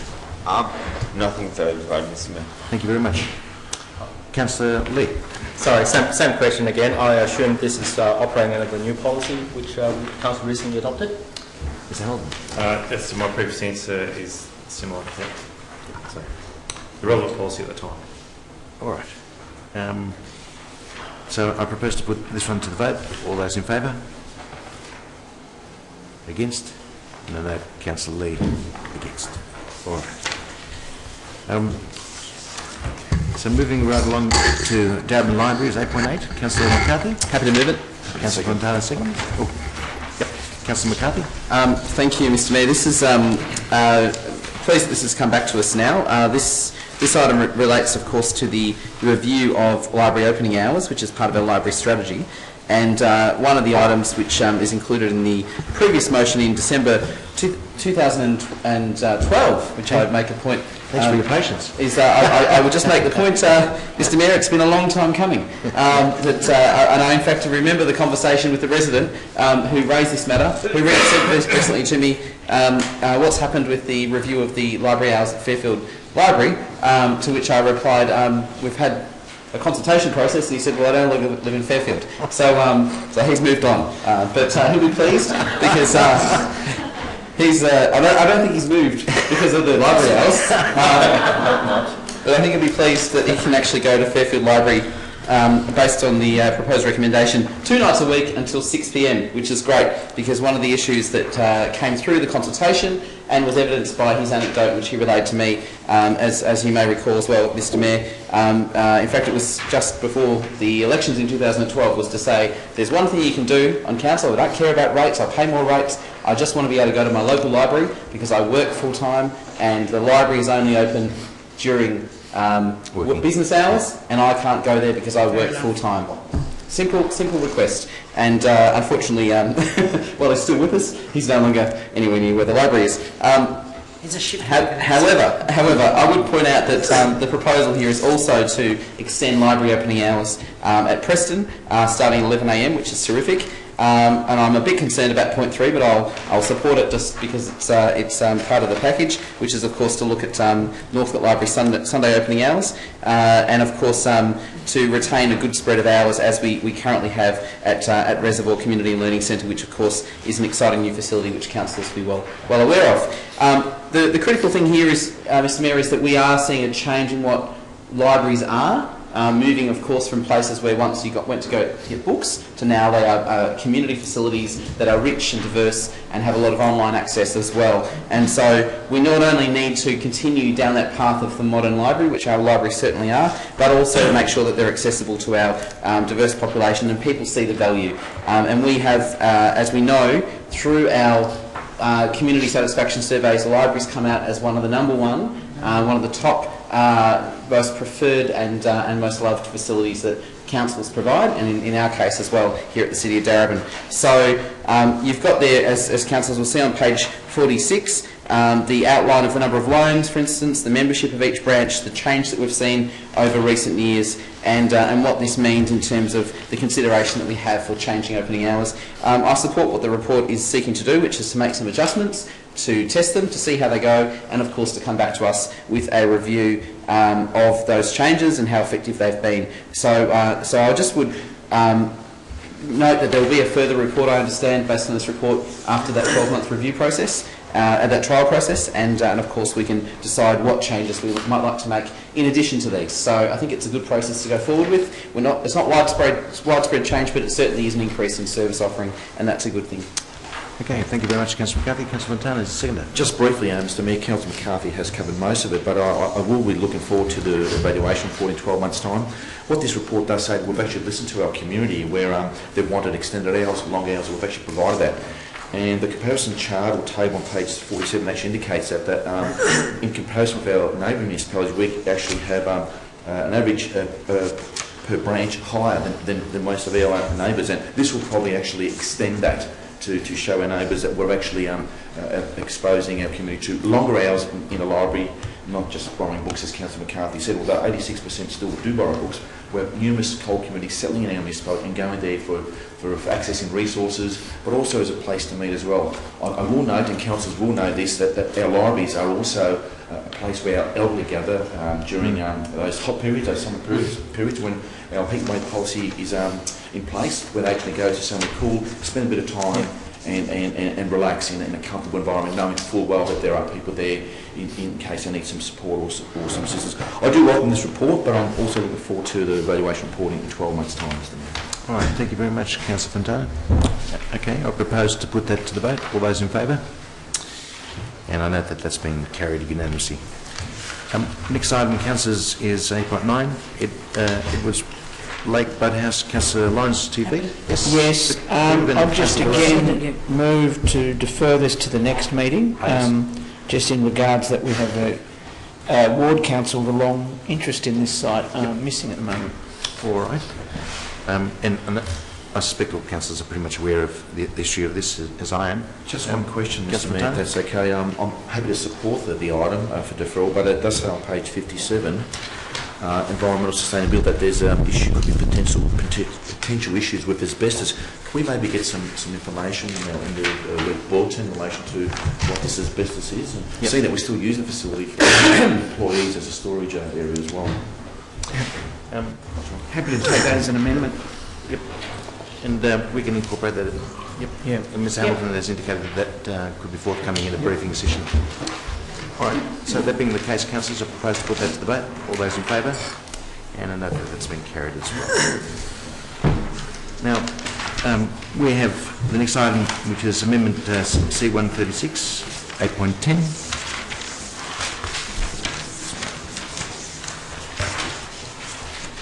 Councillor Lawrence. I might just give you the call. Sorry, could I just declare an interest? Yeah. Yes. And that's just restating what you mentioned from the outset. Yeah. You may wish to just reflect that in the thing. No, it's not necessary. All right, good. Yep. So, Councillor Lawrence.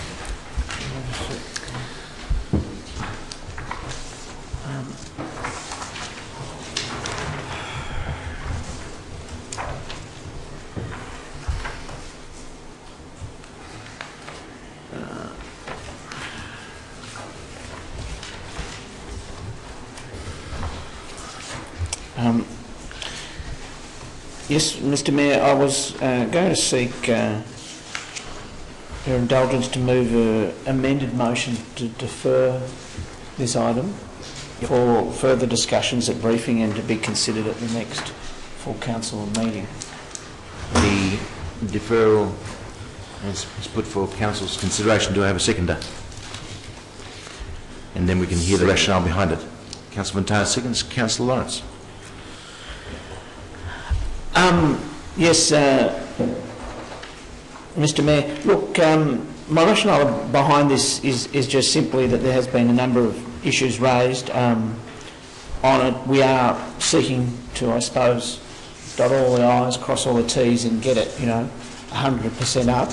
I'm also aware we are missing one councillor too, and I just think the number of questions that have been raised, we do need some little bit more detailed information, and so that we can consider it, but obviously not looking at extending any further than the next full council meeting.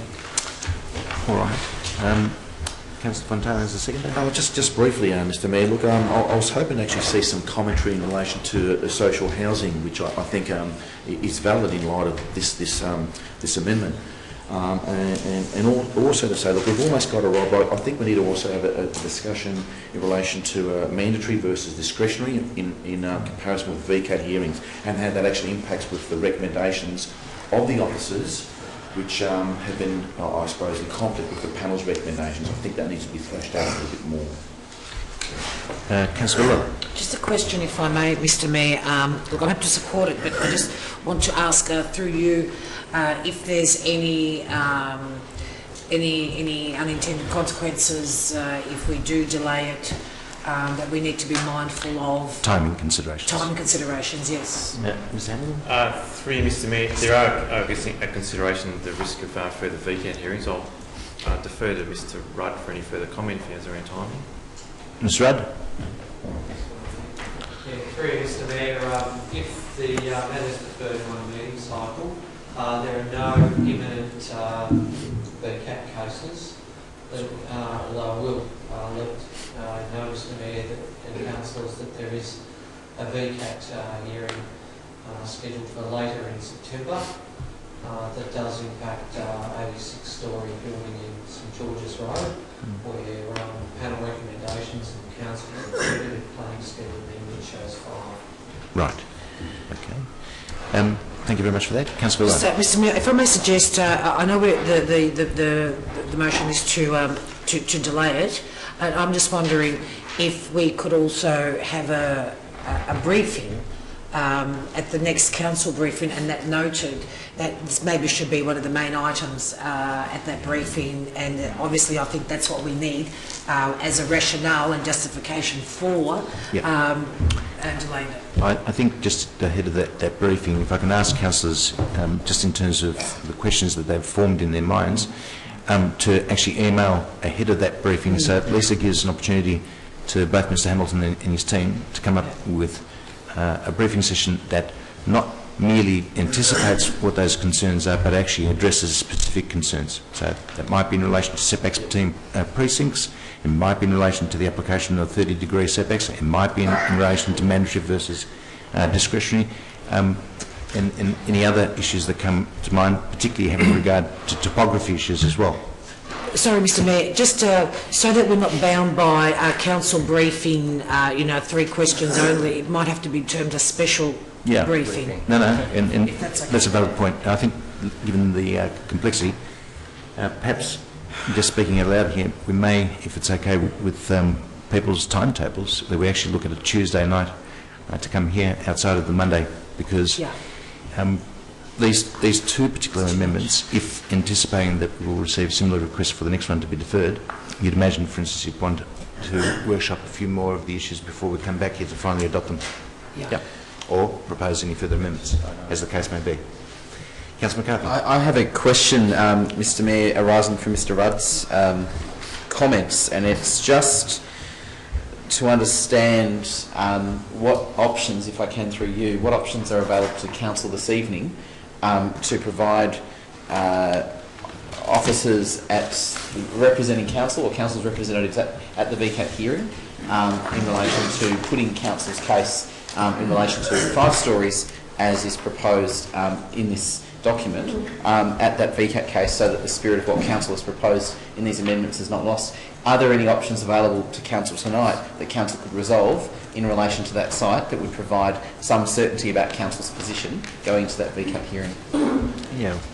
With a view to picking up on the 5-storey height limit that we have requested. Mr Hamilton. Through Mr Mayor, just a point of clarification, the VCAT matter is not directly related to this matter under consideration. So I'm not sure that we can provide that guidance at this point. Well, at least that gives some coming. Sorry, I'll just correct what I've heard from Mr Rudd, which I also believe I heard at a planning committee meeting when we considered the VCAT matter, which is that this planning scheme amendment proposes a 5-storey height limit at that site. The VCAT matter relates to the developers or the applicant's intent to get a 6-storey approval, and I suppose I'm just wondering if Mr Rudd has raised that point because by adopting this tonight we would be providing a clear decision to VCAT in relation to our preferred height for that site, if that's what I understood Mr Rudd's point was. Again, I'll direct the response through Mr Hamilton. Through Mr Mayor, I guess I'll seek guidance from Mr Rudd if there's anything applicable to the report in that question. Thank you, Mr Mayor. Yes, the only course of action that would place the council has, through the planning committee, has instructed officers to advocate a position on behalf of council relating to that matter that opposes that change. The officers' report in support of that said that council's position is extremely weak until a position is adopted. In this particular case, council has a situation where there are very few submissions from the public in relation to that site. The panel has recommended that the 5-storey mandatory maximum height limit apply. VCAT have ruled in a related case, just generally about the 2 planning scheme amendments, 136 and 137, and a property at 629 Pemby Road, that As it stands at the moment, VCAT cannot place any weight on Amendment C136 and 137 in its deliberations. Yes. Through that particular case. So you can take the implications from there to say that Council's position through the Planning Committee is weakened at the tribunal if his planning scheme is not adopted. All right. Thank you very much, Mr. Rudd. Can I just, if I may, through you, and I don't mean to harp on it, but I do need to ask the question again then, based on what I've heard. Is there anything that Council can adopt this evening in relation to this report which would strengthen our position in relation to that specific site? Taking in point that there's been a desire or a motion on the table to defer the whole matter, I'm wondering if there is anything that Council can adopt in relation to that specific site which would strengthen Council's position for that VCAT hearing. Offhand, I would imagine the answer is no, but just get official confirmation, Mr. Hamilton. I don't think you can decouple. It's a whole package. Yep. Yeah. So, just in terms of addressing the timing concerns, because that seems to be at the heart of the just having regard to the advice that Mr. Rudd has provided. Were we to turn it around, Mr. Hamilton, from briefing to come back to the next opportunity for the Council to adopt, would still be within our time to go and advocate on the basis of the new schedules in regards to this particular planning issue? Through Mr. Mayor, without checking the date, I think we'd be okay in a timing sense. Yep. If I may just add, without entering into the debate, the timing, we need to be pretty quick to get back to the next briefing, given there's a fair bit on the next briefing meeting. Yep. All right. So could we hear the motion then again, just to be clear on what we're proposing as the deferral? Yep. Councillor Lawrence? I think it was just more in its general nature to ask for further and better particulars. We didn't have anything in writing, but the deferral is based on giving us an opportunity to look at more technical... The deferral motion was for a briefing at the next briefing, and this will be considered at the next meeting. Next meeting. Yep. Thank you. Thank you. All right. Well, look, I think we're acutely aware of some of the sensitivities surrounding the timing of this, but equally at the same time wanting to get it right. So I propose to put that to the vote. All those in favour? And I know that that's been carried unanimously for a deferral. Next item, 811, which is Amendment C137. If I can have a mover. I'm happy to move it, Mr. Mayor, that it be deferred. Right. And pretty much the same motion as the previous one, that it goes to a council briefing, a special briefing. Happy to second that. Councillor Lawrence seconds. And Councillor that's all I want to say. All right. Yes, Councillor Lawrence. Just to be brief, and take up my seconding rights to speak. This one is similar. There's a range of concerns people have expressed and questions they've asked. A lot of these relate to the treatments of 30-degree angles and relate to really the interface and setbacks of what we're doing along the Plenty Road corridor. In addition to that, I have got some more extra information that I want to see, and that really relates to the specific VCAT rulings in recent times around the hilly parts of Plenty Road, because these parts are not necessarily governed by heritage buildings, but some of the development's been curtailed at a lower amount than has been suggested by the panel due to the hilly nature of those applications. So I did want to see that kind of data brought forward. Yes. Councillor Lee. Yes, thank you, Mr. Mayor. I also would like to support what Councillor Lawrence said, and if I can perhaps go back to C136, even though we resolved to defer, I think some of the other, as Councillor Lawrence said, we have in our report, in the body of the report, you would have seen the office has done some work in terms of the transition buffers, the setbacks, and especially in relation to heritage overlays and the mandatory lowered height limits. But in addition to the VCAT issue that Councillor Lawrence said, I also would like to get some further information, this is perhaps information for our special briefing on the C136, 137, on two other issues. One is really the population demand. And I think I asked that at a briefing just before we came in. I don't quite agree with the methodology, and I think some debate needs to be had in terms of what is the demand for the densification along those things. I think people do accept that the densification is going to occur, but it's just the magnitude of the densification that needs to be tampered with. But the other thing which I think would be useful for a councillor, certainly for me, in any instance, is some of the finer grain assessment of the development overlays and the planning overlay that occurs. What we see at the moment is a very nice overview of the city, but we don't get the finer grain interactions between what's happening in the street to the transitions to the residential streets. So some sort of questions and answers around those at the special briefing will be welcome. Well, as mentioned with respect to C137, and I'll repeat with regards to this one, please, if you can get your questions in early, just on notice in terms of that briefing session, so at least the officers have time to address those specific concerns. And yes, we can hopefully get ourselves to a point where we're all comfortable in terms of the range of the complexities involved. All right, well, I propose to put that to the vote, councillors. All those in favour for the deferral? And that's carried unanimously as well. Well, councillors, thank you very much. That concludes the consideration of reports before us. We are up to notices of motion, item 9. I move 9.1. Councillor Happy to second it, Mr. Mayor. Moves 9.1, seconded by Councillor Villela. Councillor Lee.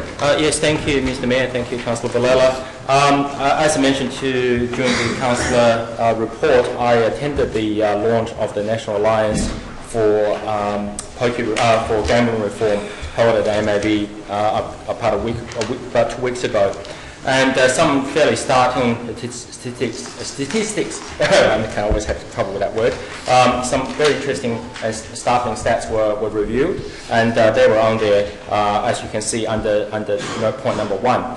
And very recently in the leader, it was reported that our residents lost $84 million last year, and I think that's not to be sneezed at. That's almost the same amount that we collect in rates for this municipality that's been lost to the pokies by Darebin residents last year.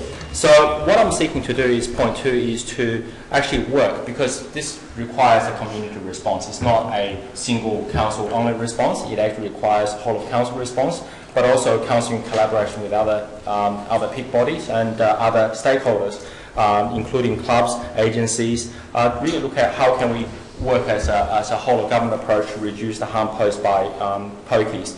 And the National Alliance Gambling Reform was launched, and we can sign up as a supporter with no cost to the council, but what we're going to get back are strategies, projects, initiatives that council can take part in to really reduce the harm of pokies posed in this municipality.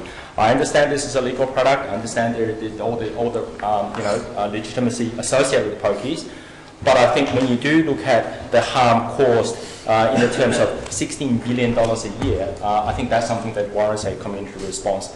We all know there's an ice epidemic, but in comparison, pokies cause 230% more damage than illicit drugs. So I think we have a social responsibility to address this issue, and we also need to work in partnership with other councils and other municipalities. And as I said earlier, this is not a cost to the council, but what we get back will be far more than the signature that we apply to that bottom of that page.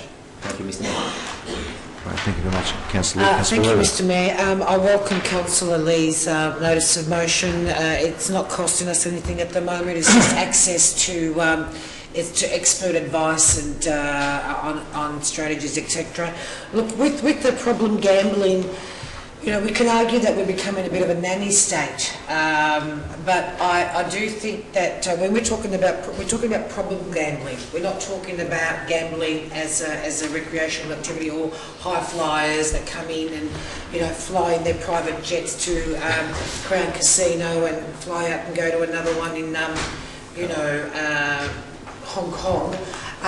We're talking about quite vulnerable people, and I've personally been affected by members of the family that have become addicted to gambling and led a secret life and lost a lot of money. But we hear of those cases where there's family breakups, they're breadwinners who, they lose their home, etc. That's what we're talking about. We're not talking about, look, we put in safeguards to protect the community from cigarette smoking. This is a health issue. and it's increasing. And it's interesting that if I recall reading something where the loss of monies to pokies is obviously greater in the less affluent suburbs. Surprise, surprise. So what does that tell you about the marketing strategies? And what does that tell you about who they're targeting and why they're targeted? Because the leisure opportunities for those with less money is not as great as those in the eastern suburbs who might have enough money to go out to dinner, country clubs, etc., etc. So it's the insidious marketing strategy targeting the most vulnerable, I think, is at the heart here. And we need to know how to... there could be some really simple strategies to provide support. We also need access to information. And you just have to go to one of these poker establishments and to see what we're talking about. Luckily, they're no longer open or operating 24/7. You may wish to summarise your points, Councillor Villa. Yeah, so I welcome this. I do think it's part of our mandate to provide for the well-being of all residents as prescribed in the Act. Thank you, Mr Mayor. All right, thank you very much.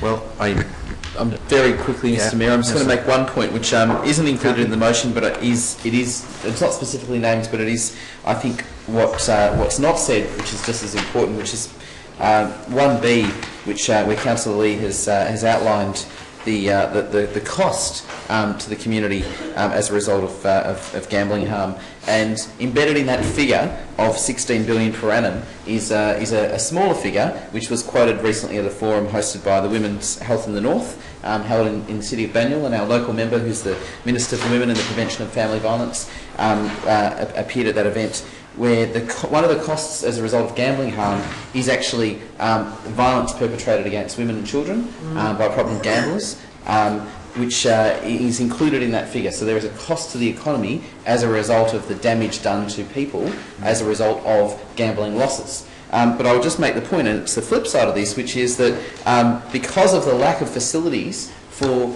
women and families fleeing violence in the home, in some pokies venues have become safe havens for women seeking refuge, in fact, because it is one of the few places open in their community late at night where they have security guards. And so there is a cruel irony with this stuff, which is that because we have these places in areas which have a high range of social issues going on, and Darebin's not alone in that fact, we also have the flip side where in some cases we do not have the alternative safe havens for people to go to, and so it's a cruel situation. The point here is that now finally we have a government, a state government, and I applaud them for their efforts on this, who is taking this issue seriously, and they have gone so far as to address the link between gambling harm and domestic violence and family violence. And I think that when we talk about this picture, we are strong on both issues, and here we see where they correlate very strongly. So I think Councillor Lee's initiative here is to be applauded. We don't have the power over this, but we will continue to advocate for a change in the rules in the interest of our community. Thank you very much. I propose to put that to the vote. All those in favour? And that's carried. All those against? Councillor Walsh against. Right, fair enough. Next item is 9.2 in your name, Councillor Lee. Seconded by Councillor Fontana. Thank you, Mr Mayor, and thank you, Councillor Fontana. Early in the meeting, under item 8.2, we highlight the fact that we're spending $750,000 in the Junction, under the Junction Urban Master Plan. I have been working with a number of businesses around the Junction area and residents, and what they've told me is that they were very much engaged in the process, and they very much welcomed the Council's initiative on this. But somehow they didn't feel that they were being kept in the loop, so to speak, as to what's going on. So what I'm proposing is essentially writing back to the, keep up with the communication, right back to the residents, right back to the businesses, thank them for their participation, and see if they are interested in forming an ongoing project reference group to deliver. Because $750,000 is a significant portion of money. But also, we also need to work hand in glove with our businesses and residents. A couple of suggestions put forward by business include some murals on blank walls outside the Junction Hotel. They went so far as speaking to the management of the Junction Hotel.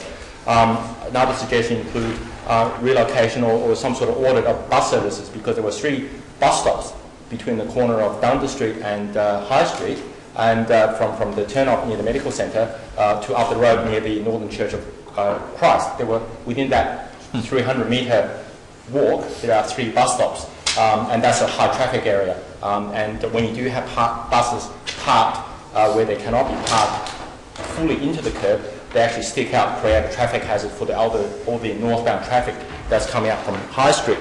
So they are the issues. I firmly believe that our businesses and residents have the solutions, or some of the solutions, and we do need to tap into their local knowledge and expertise, working in hand with our urban planners and community space makers to ensure that this $750,000 is actually spent in the community interest, that we don't have inadvertent mistakes which are costly to rectify down the track, and also it gets the buy-in from the community, because we have a very engaged community and it would be a shame not to tap into their expertise given the amount of time and energy that they've spent and we've invested into this whole project. Thank you.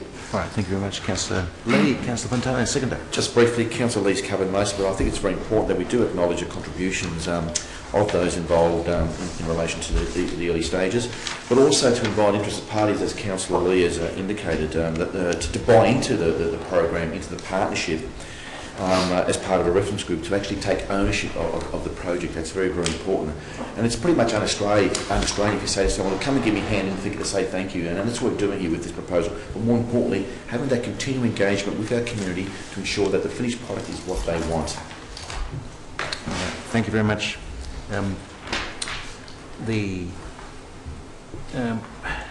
I suppose we'll be able to move on these things once we come back. Councillor have been advised in relation to the deferred item with respect to the beautifications. Yes, that's right. I mean, there are a sequence of these things. I'll leave to the officers to program them in such a way that's going to be smooth sailing for us. Thank you very much for that. I propose to put that to the vote. All those in favour? And that's carried unanimously too. Thank you very much. Now, 9.3, in your name, Councillor Lawrence, revocation of council resolutions.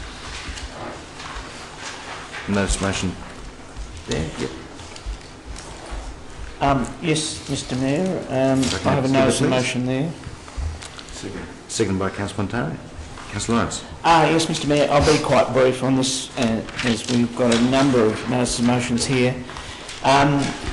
I'm seeking to move this motion here because I was concerned with the resolution made on the 6th of July in that it preempted the close of community consultation regarding that had been extended to the 10th of July. So we have in some ways afforded some people more consultation than others and preempted, I think, the process, in my opinion. Now, I've also reflected on the other general business item, and I've included that. There was some concern there that we started off with a process that was, I think, outlined on the 29th of April that we were going to follow in terms of site selection. We had 22 sites noted in various feasibility reports. We had another additional consultant's report, and we were waiting for all those things to come back, along with the quite substantial community consultation that was online that was coming. And I do feel strongly that we should be considering the 4 or 5 likely sites with open minds, not ignoring people's considerations about encroachments on green space, and not ignoring, of course, people like Parkside Netball Club, who really kicked this off some time ago with their petition about getting netball facilities.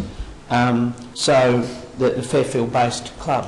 So one way, I think, to get back on track is to revoke some of these motions that seek to, I suppose, deviate from the process that was outlined originally.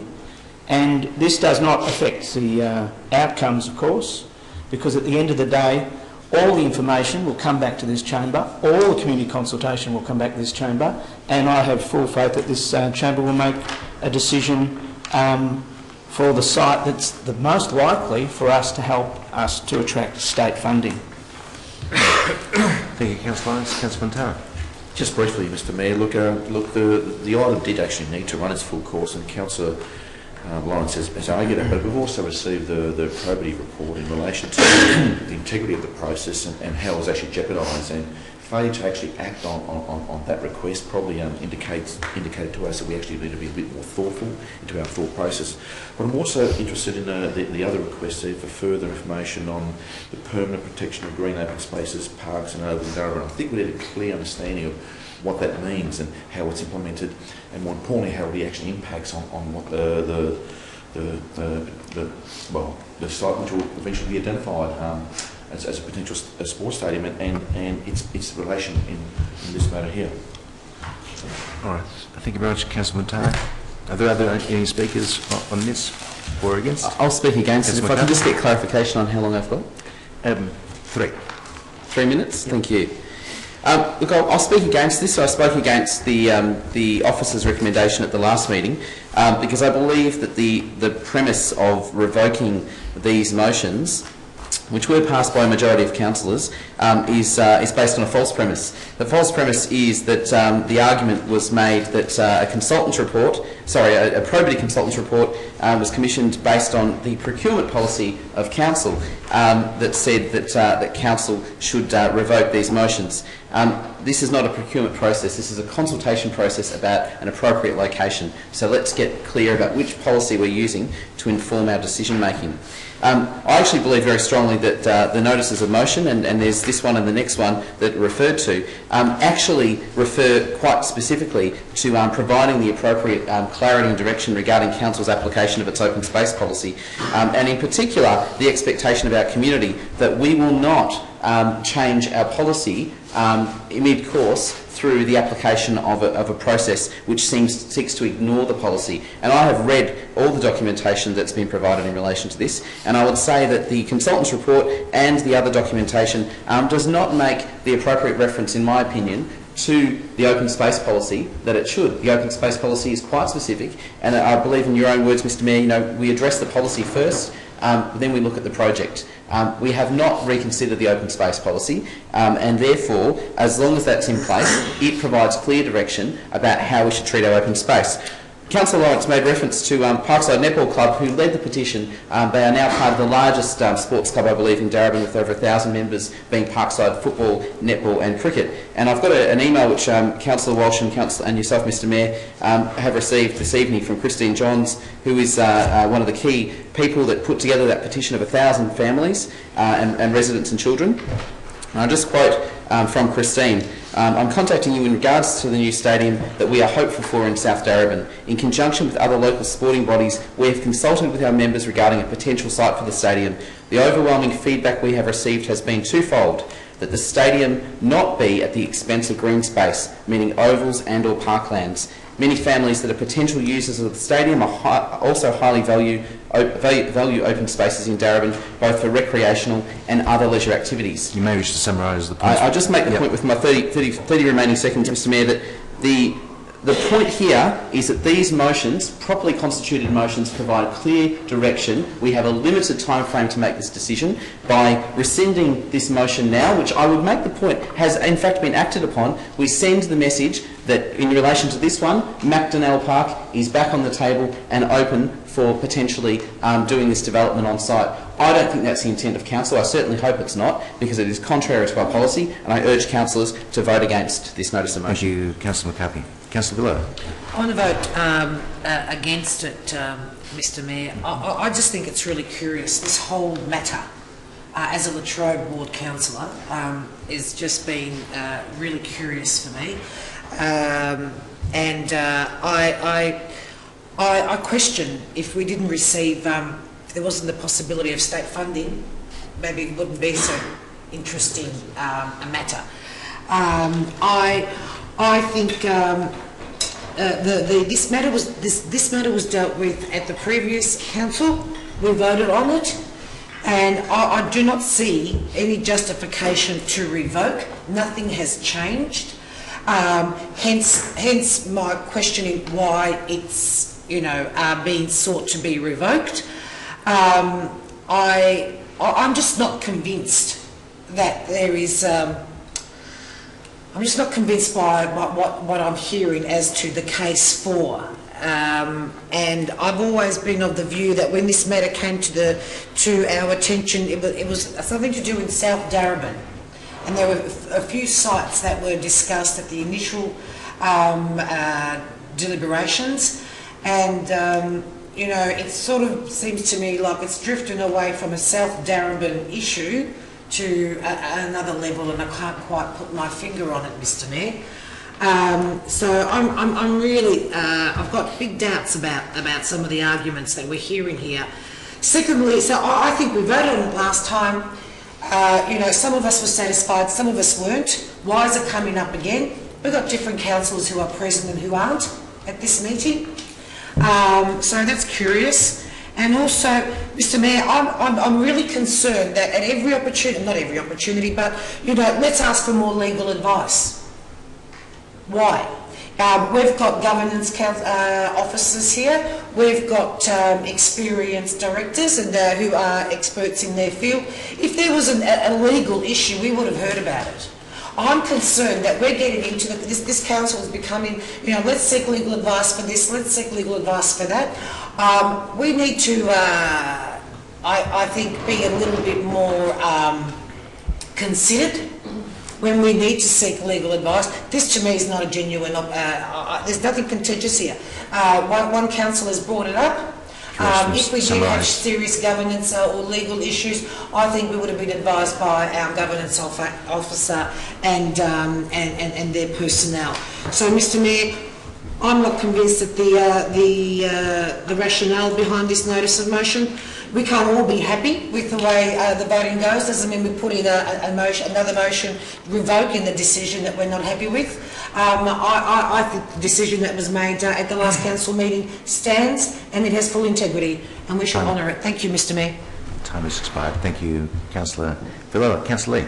Yes, I just wanted to ask Councillor Lawrence whether he'd consider withholding this, because we're actually getting a briefing on the 26th of August, and perhaps some of those issues can actually be discussed there and then, instead of having revocation ruling in, ruling out right here. Because if we're having a full briefing on the 26th of August, which I will make myself available to, and I hope others do too, a lot of those issues can be perhaps discussed then with a clearer view as to way moving forward. I can take that up in my right reply, I suppose. Yes. All right. Well, look, perhaps to it, if, for instance, the upshot may well be that it lends itself towards then. I mean, you know, it has to go somewhere. You know, so it will probably be at that juncture that all those considerations are put before us. But Councillor Lawrence, you want to sort of close this out? Yeah, I'll just close. Look, it really does concern me that people think moving a motion on the 6th of July when we had consultation ending on the 10th of July is a small matter. It's not. It's about the integrity of how you conduct yourself in terms of consultation with the community. In regards to this motion, I'm happy for it to just be dealt with. And it is about process. And I've returned to this because, you know, I'm not sure people are getting it. It's actually about process. Now, the issue has been raised about the briefing and it coming to a briefing. I believe it is coming to a briefing, but I believe these motions may prevent some options coming to the briefing and questions being asked about those. We haven't even got to the point of asking alternatives, of asking questions about Thornbury High was meant to get a site 20 years ago, was meant to get 4 basketball courts there 20 years ago, guys. We really have missed the boat. And our kids go and play in the north and they play in the east, and it is a disgrace that there isn't adequate basketball and netball in this city. So make no mistake about that, but we're very clouded the issue by truncating our own community consultation. And it's not a small matter because we've also not really looked at all the sites and all the configurations. And I've noticed that there are actually options that include brownfield, multi-storey, on car parks, not on car parks, that are also precluded through this motion and some of the other amendments that quite emotionally actually rejected. I do know there was an amendment rejected to consider Thornbury High School. I look with amusement. Point of order, because it's in Mr the Mayor, you original- can't introduce new matters into the debate during a close of... Councillor Lawrence's time has expired anyway. Thank you. Yes. I'll ask that you resume your position. There was Councillor an Lawrence. amendment to do with these motions regarding Thornbury High. I note it is actually in the first 22 sites. All right. Well, I propose to put that to the vote. So those in favour of Councillor Lawrence's position, please raise your hand. Those against? I declare it carried. I should say for my own part... Call the division, Councillor, Mr. Before I Mayor. do, you made reference to myself. There's a three-step process to this, and it's policy and target, as you rightly call it, but there's also process. So I want to be comfortable, and I'm sure all of us do, that we've ticked off all the boxes, and that's the way I voted. But on the division, I'll ask those who voted in favour to stand.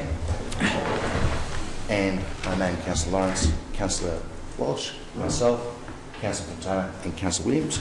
Those against, please stand. Councillor McCarthy, Councillor Lee and Councillor Villar. Thank you very much. Next item in your name, Councillor Lawrence, is 9.4, revocation. Mr Mayor, I need to declare a conflict of interest in relation to a member of my family owns property within 400 metres of Myer Park, which is dealt with in this motion, and I'll be leaving the chamber for the vote. All right. So we'll just wait for Councillor Lawrence to leave the chamber.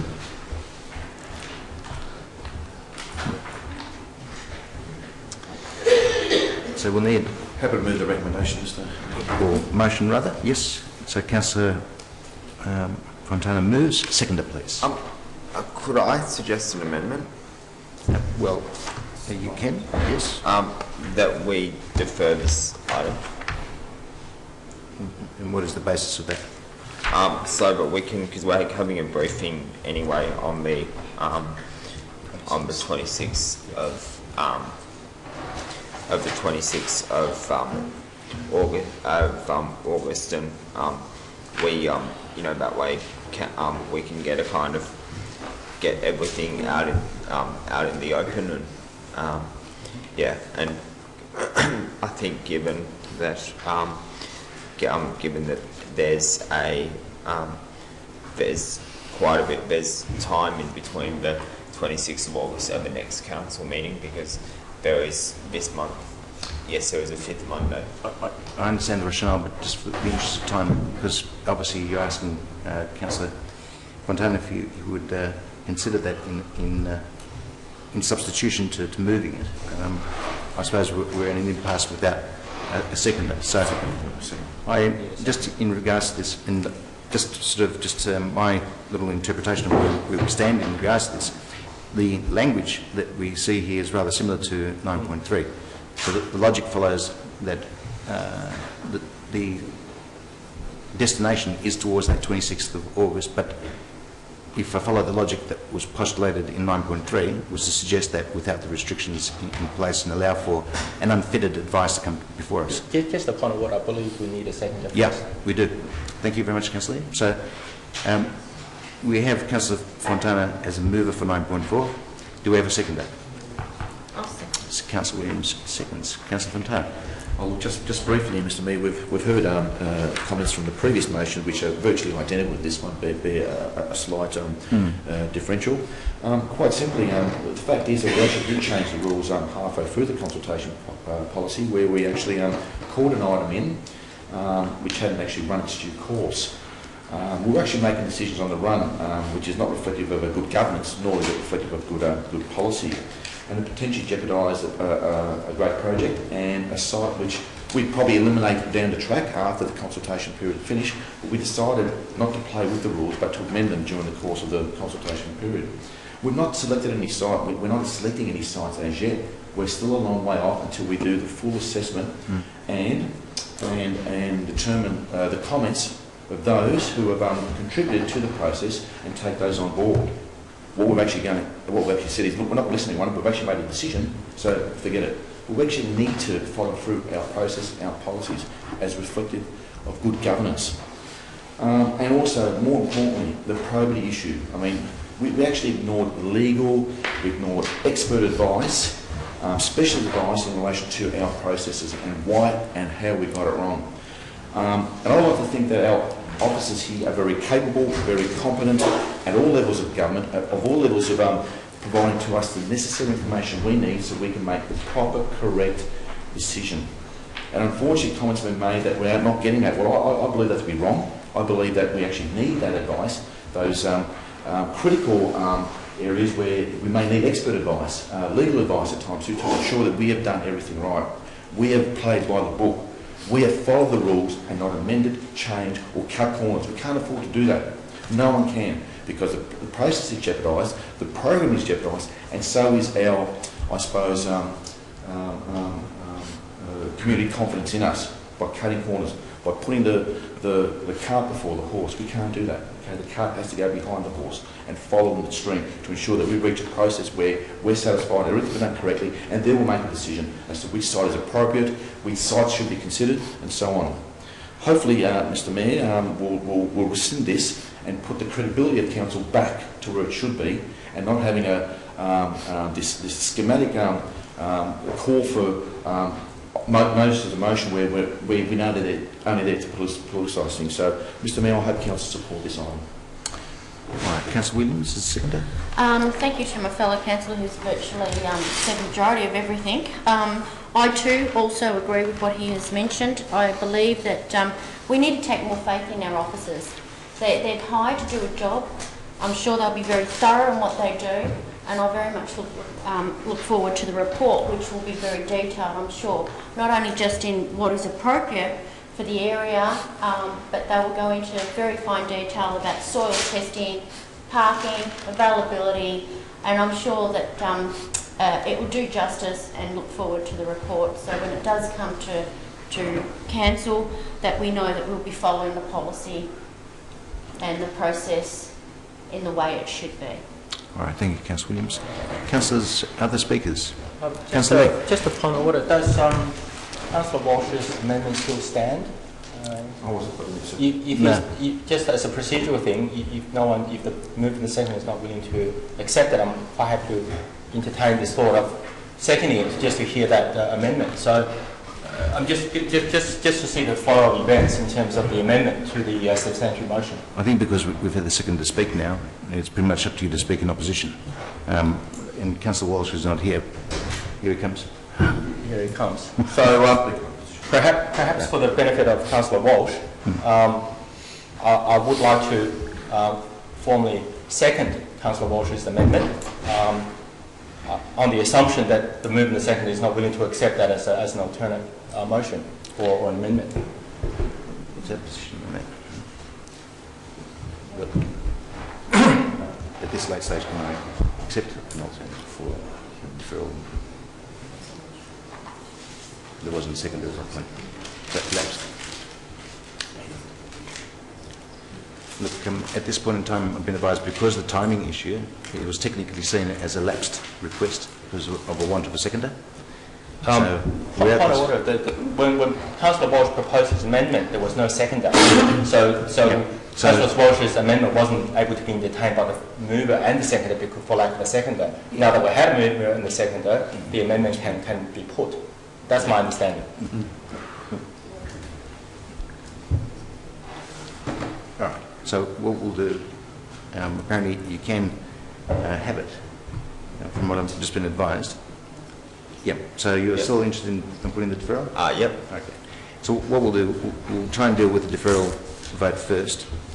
The deferral, again, if you may, Councillor Walsh, I'll ask you to your feet to rationalise as to why you want a deferral. Yeah, look, simply because we have because the probity because I was in kind of in two minds about this, and I do think the probity issues are obviously important, and I don't, and at a principle, I don't think we should be playing ruling things in, ruling things out. but it does seem to me, given we've got a briefing anyway, you know, now that I've kind of thought of, now I'm kind of thinking about this, given we've got a briefing anyway on the 26th, we may as well, you know, that way stuff can be out in the open, and if after the 26th briefing, if we need to rescind the motion, it can be for something to be put. There are still ways that can be done. So that's why I'm proposing doing it, having a deferral, and that way it can be discussed at a briefing. All right. Thank you, Councillor Walsh. Councillor Lee. In the interest of time, I'll just support what Councillor Walsh said. All right. Then I propose to put that... Before you do, I'd just like to make another point in relation to Councillor Walsh's proposed deferral, and I would support the deferral on the basis that it actually does something else which Councillor Walsh hasn't referred to, which I think is quite an elegant way forward, based on what I've seen so far, which is that officers have taken action in relation to this motion already, having done some investigation in relation to some of the sites that this motion proposed. It would be terrible for that work to not come back to Council at the August 25th or 26th briefing. That work was in fact to look at the prospect of some of those other sites which the consultant's report hadn't considered. So by deferring this, that work that officers have been doing, which was proposed in this report for officers to look at brownfield sites, state government land, and the NARC site and the DISC site as well as options, which weren't considered and weren't given much consideration at all in the consultant's report, would allow that work, which officers have undertaken, to actually come to Council for consideration as alternatives to Mayer and Macdonnell. So, by virtue of Councillor Walsh's proposed deferral, I'm happy to support that deferral, because I think what it does is that it doesn't undermine the work that officers have undertaken as a result of this motion, and I think it's quite a fair way forward given what we have before us. So I thank Councillor Walsh for his proposal to defer this until the next meeting. All right, thank you very much. Well, I propose to put that to vote. All those in favour of the deferral? Against? The deferral is successful. So, so we might as well call in Councillor Lawrence after that. If that, sorry, just to be point of order, is that now that the substantive motion, the motion has been amended, and we now need to vote on the substantive motion? Probably the next statement. Which is to vote in favour of the deferral? It's a good point. So we'll put that now as a substantive motion. So without going through the debate again, I propose to put it to vote. All those in favour? Against? And that's carried. And I'll just call a division on that, Mr Mayor. Yes. All those in favour of the deferral, please stand. Councillor Walsh, Councillor Villala, Councillor Lee and Councillor McCarthy. And those against, name myself, Councillor Montana and Councillor Williams. So we might as well get Councillor Lawrence back in. If I might ask for a short recess before you get to finish. Yes. Just a brief word. I have a slightly amended version of 9.5, so before anybody seconds, I need to table the amended version 9.5, and the officers have got it ready. So, just second, just yet. Yes. This is what I've been advised to advise the chamber. Thank you. Councillor Walsh.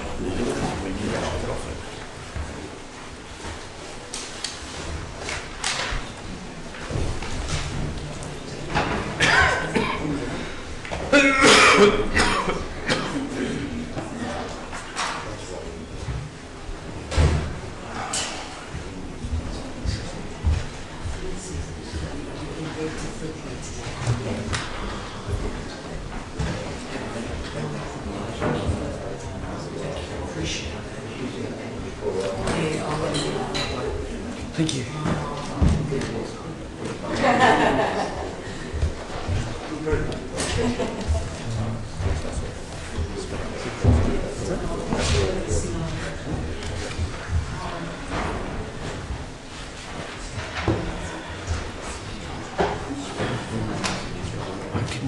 anything in these things now.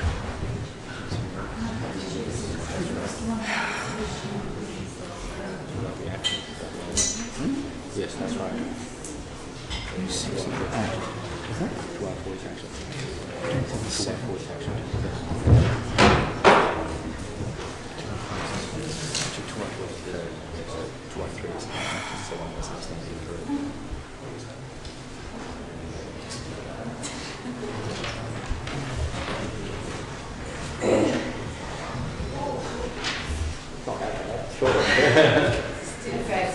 No, he's fine. I'm sure he's fine.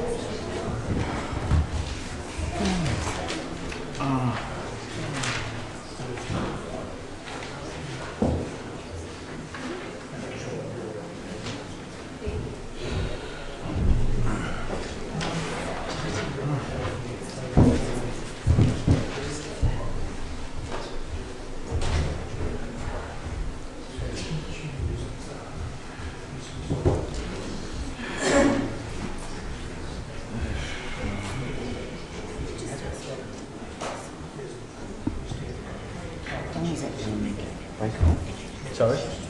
I think so.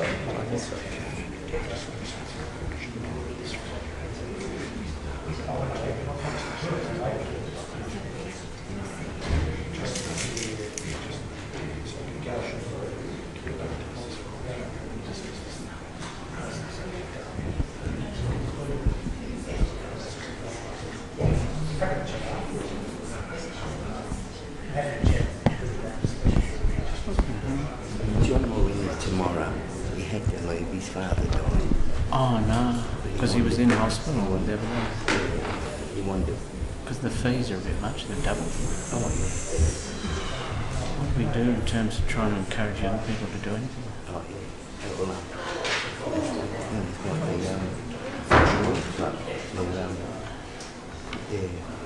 Lisa. Yeah. They got the idea to youth club put up their fees. I kept the little ball. Yeah. I was a cook and I'm compassionate. Yeah. How I feel now for bereavements and things like that. And I can charge them the full of Yeah. And I haven't changed the prices in years, they're probably right. But they want to go up to 15, 30 bucks. To me, that's not good for the people. You know, it's hard to keep kids, especially kids who are at risk in sport now. Right. We should be laying off all the junior clubs. How many have failed? Football clubs? Yeah. Right. Let's go. All right, I'm sure he will. Might as well call the rest of the round. Yeah, oh, you've done any research? I'm sure Get some but we can get some information. Easy for his information. Mate, if it was a solicitor, I'd want him on my case. He must have his around the place. I thought we were going well. We might finish early tonight, but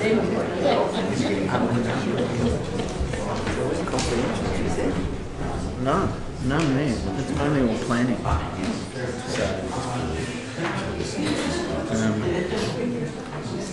The sports stadium causing a lot of friction. But you know, it'll either end up at Norfolk, Paul or Disc. They're the only two locations really. But some people want to manage the outcome.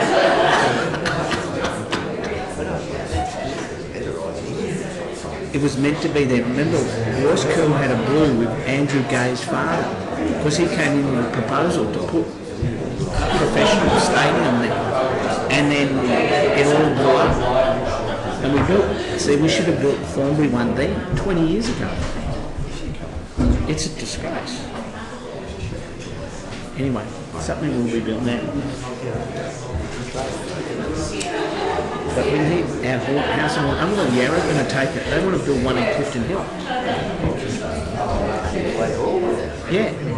So their site's a bit polluted because the old gas and fuel site.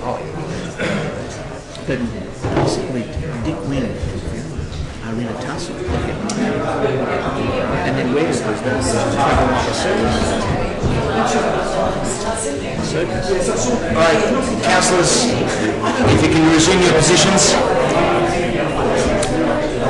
and then we'll get back underway. Councillors. Councillor Lee, Councillor Walsh, Councillor McCarthy, if you may resume your positions. Thank you. We are at 9:30 and resuming. Councillor Lee, I just want to move an amended version of my 9.5, please, which I believe will be up on the screen very shortly. There it is there. Happy to second that. Seconded by Councillor McCarthy. Councillor Lee. Yes, thank you. Look, it's I'm somewhat reluctant to move down this direction, but the circumstances probably dictate that this will happen. At the last meeting, we received a petition of 556 signatures. I was very interested in the data which was provided. It took a little while for the data to be provided because there were some concerns about privacy issues. But notwithstanding that, those de-identified data have been provided by our officers, and I think in the interest of transparency and open governance, we do need to both see the wording of the petition, which is required under our local law, but also the rough analysis of the de-identified data. But also, in light of the real investment by the council and the intense community interest, as no doubt been generated by the previous notices of motion and various other motions that were just resolved, there is a real interest in the community. So I think in order for councillors to make a full informed judgment in the community interest, it is pertinent that we actually do get a copy of that. And I think given that we are having a briefing on the 26th of this month, I think it's important to weigh up the fact that we've got 556 people who are interested in having the multi-sport stadium at TW Blake Reserve. We just need to not only see the wording, see the actual petition, but also some of the de-identified data, so we can put that all in the mix of consideration of sites. So I'd like to put that, and hopefully councillors will be able to consider on its merits, because given that we are spending almost $13 million on this entire capital works project, that we need all the information we get our hands on in order to make an informed judgment. Thank you. Just before I call the seconder, Councillor Lee, the point 3 I've been advised by Ms Stevens is not actually explicitly covered in the Darabin local law. So there's a question of obviously relevance in relation to that, given that fact. Certainly. Look, it may have been my reading of local law, but when we do amend it, then the actual wording of the petition is included in the minutes of subsequent meetings. That was written in our local law. Is it, sorry, just a point of order, is it the local law or the governance law? Good point. Sorry, it could be my confusion on my part. Through you, Mr. Mayor. Point 8 of the governance local law states that a copy of the text of the petition shall be included on the agenda for the next ordinary meeting. Yeah. That's on the basis that when the petition is tabled, it's tabled to go to the next meeting. To the next meeting, yes. But in the spirit of the local governance law, perhaps I should rephrase. Can we answer? Sorry, keep going. So, for Councillor Lawrence, so the wording of the petition is included in the agenda at the next ordinary meeting when Council resolved at the time of tabling it that it will be presented at the next ordinary meeting. The petition was tabled to go to the CEO, not to the next ordinary meeting of Council. So on that basis, I'm happy to further amend it to say, in spirit,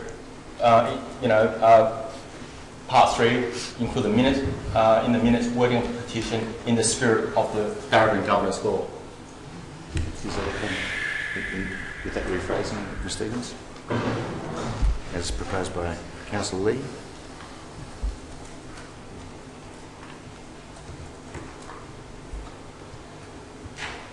So it's not a requirement, it's in the spirit of. Yep. That's okay. Yes, thank you very much. So if you may resume your position, I'll call Thank you. Councillor McCarthy.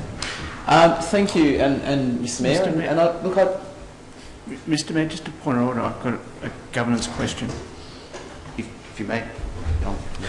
Just because I was out of the room, so I'm not sure how council resolved this, but I've got a bit of concern if council has resolved to include Myer Park in the discussion of the multi-sport stadium next week. If that has resulted, then I may have a conflict of interest in discussing any inputs into that future meeting. Just by the reading of this, it doesn't seem to lend itself in that area, but just to get clarification, Mr Hamilton, through to Mr Evans, I suppose, are there any aspects that are presented here that may touch upon the concerns that Councillor Lawrence is conscious of in terms of the previous declaration of interest that he has stated with respect to Mayor Park, touching upon this? Through you, Mr Mayor, I don't believe so, because the petition was directly related to TW Black Reserve and has nothing to do with Mayor Park. Just through you, Mr Mayor, just a supplementary question, because again, I don't know how council has resolved the item of 9.4.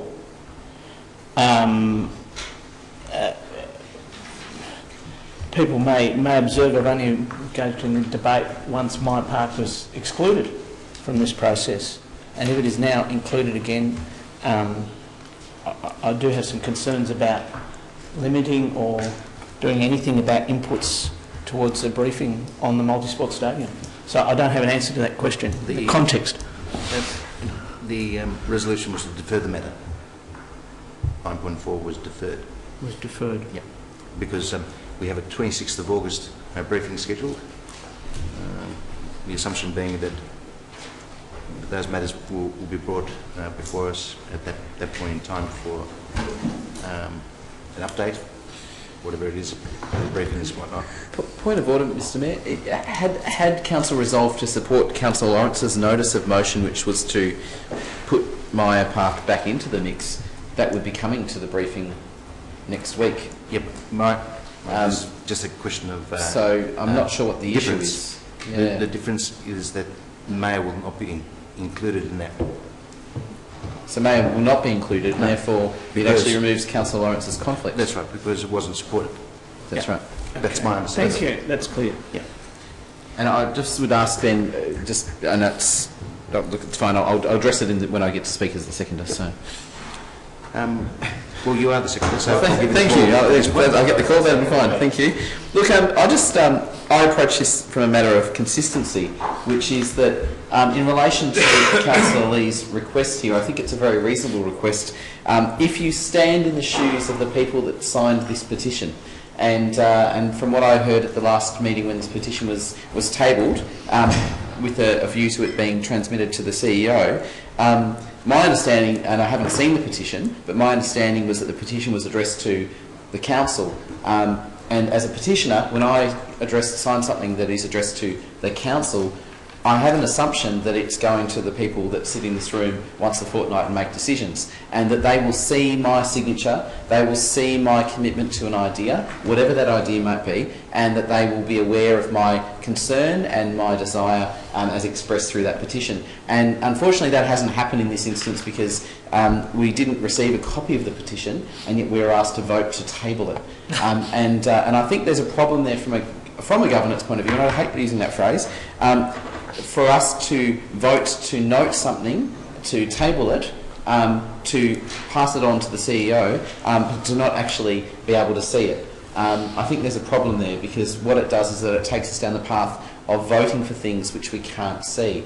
And it would have been much simpler, potentially in retrospect, for it simply to be handed to the CEO as a matter of course, rather than brought to the council if we weren't allowed to see it. I would now take great objection to voting to note or table anything which I'm not allowed to see. In this case, we weren't able to see it, and the rationale that Councillor Williams provided at the meeting was not that we couldn't see it because it was not for us to see, but rather that she might not be at this meeting in order to have it tabled. So I don't really see what the issue is here. If I stand in the shoes of of those petitioners, I really want council to see my petition that I have signed and to see my views expressed. Hence, I really do support what Councillor Lee has put as point 4, which is for councillors to actually see this thing that they voted to note and table. And I think that that's the right thing we should do by the petitioners. They signed it with that expectation. It is the practice when we table something we get to see it, and in this case we didn't get to see it. I had the full expectation that we didn't see it because copies had not been made. But I found out after that meeting that we weren't given it because it was to be given to the CEO. So I'd make the point again, if we do have this instance again where we have a petition that is addressed to the council but gets handed to the CEO, it should just get handed to the CEO rather than putting the council in a situation where we have to vote to note or table something. And that's, I just think from a process point of view, Councillor Lee clarifies that, his motion there quite neatly. All right, thank you very much, Councillor McCarthy. I've just been advised that Council actually did in fact do so in terms of adopting it on the 3rd of August. So we voted to note it without seeing it. No, I did have it on the tape. Can I? Well, we'll get to you in a moment because I saw Councillor Villa's hand first, so I'll give Councillor Villa the call. Thank you, Mr. Mayor. I think there is a bit of I can see the humorous side in this debate that we have to put forward a notice of motion to access a petition that is actually for councillors in their deliberation. You know, it's part of the democratic process. So I wasn't when Councillor Williams said to submit it to the CEO. I just thought it was another way of saying to council. And then I was quite surprised when a councillor asked to access the petition, and it was you know, privacy issues, and yet we've got a petition here in front of me, and I've got access to the people who signed it because that's the whole point. So I just find it really curious again that we have to go through this process and that it was given to the CEO. What should be given to the CEO is a letter addressed to the CEO from the resident. The CEO receiving a petition just doesn't make any sense because the CEO is not an elected, to be given a petition and then for councillors not to be able to access it and therefore having to go down the track of a notice of motion to access it is ludicrous. It's absolutely ludicrous. So then we have to stand here and do this. What does it say? So when I'm holding a petition here in front of me and it's got names there. So I think if next time if a petition is, well, that's what the residents should be asking for in the petition, that all the communication to the CEO, it's no longer a petition to councillors. So there's something really fundamentally wrong here, Mr. Mayor. I welcome Councillor Lee's notice of motion as much as, you know, I don't know whether to laugh or be really concerned. Thank you. All right, thank you, Councillor Villa. I'll go with Councillor Lawrence and then come back to you, Councillor Williams. Councillor Lawrence. Yeah, I've just got an amendment, small amendment for this. Just in relation to point 2, or it sort of changes, doesn't it?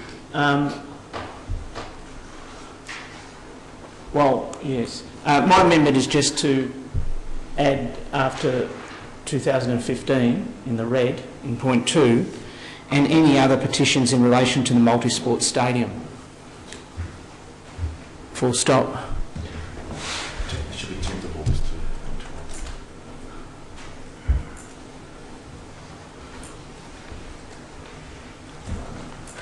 Councillor Lee, I think the meeting was the 10th of August, not the 12th. I should know that date. I'll check with my diary. I believe you're I should right. know that date. Yeah. So it might have been. Yes, you're right, Councillor Fontana. It's the 10th of August. How's that? Very well. How's that? If we can just change the date as well to the 10th. 12th of August is when I submitted the notice of motion. So that's probably error on my part. I'm happy to accept it, but I just want to know how many other petitions would receive in relation to multi-sport stadium. I wouldn't know.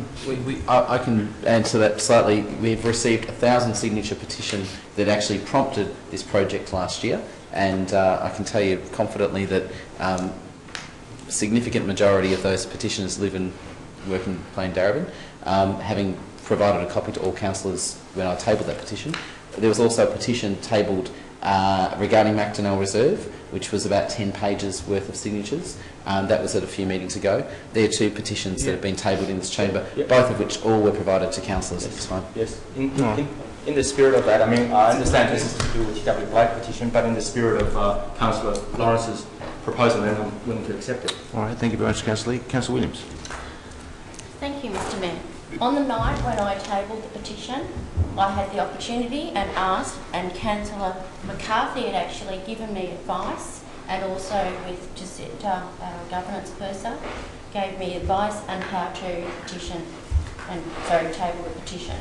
Now, in doing so, I did not hide it, I did not have it in an envelope, and I did not directly, discreetly hand it over to the CEO. I went by the guidance of particularly 2 people in this room, including yourself and the governance person. I did have it on the table here, I did have it around, I did give it an offer who wanted to see it, and I handed it to my fellow councillor Vince Fontana, and he forwarded it on. So in saying that, I did not hide it in any way, shape or form. Now, in reference to the petition, when it was handed to me, I was asked, will this be, who will have access to this information? I said it will be going to council and council only.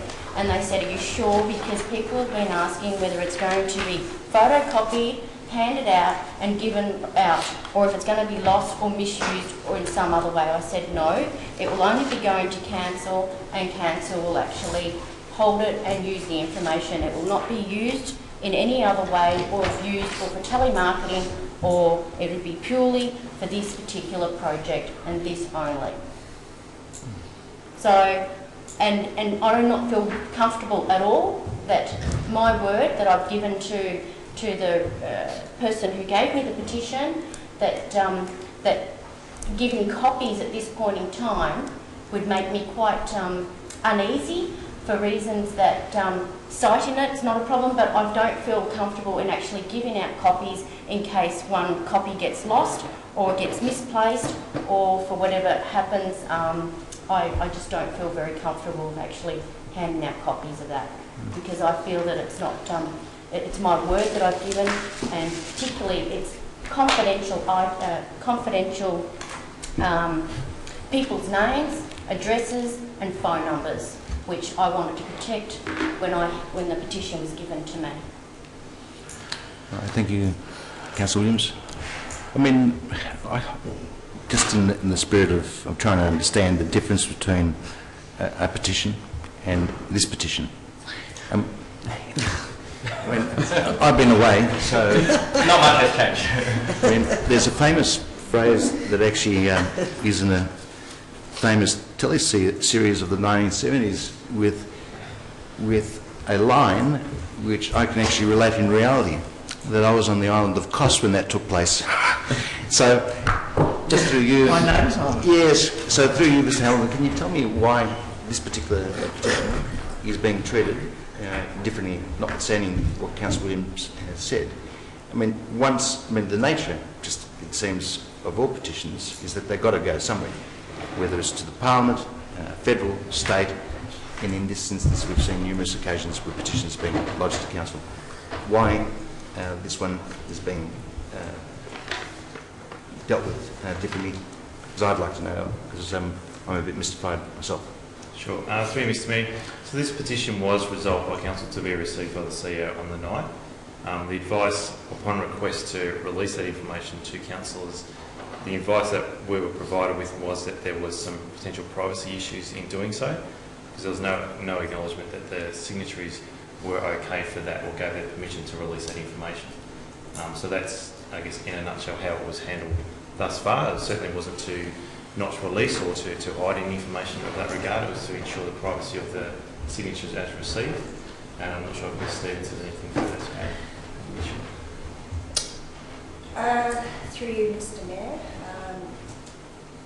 it is an unusual situation where we've had a direct request, I guess, from the councillor to provide a petition after it's been tabled.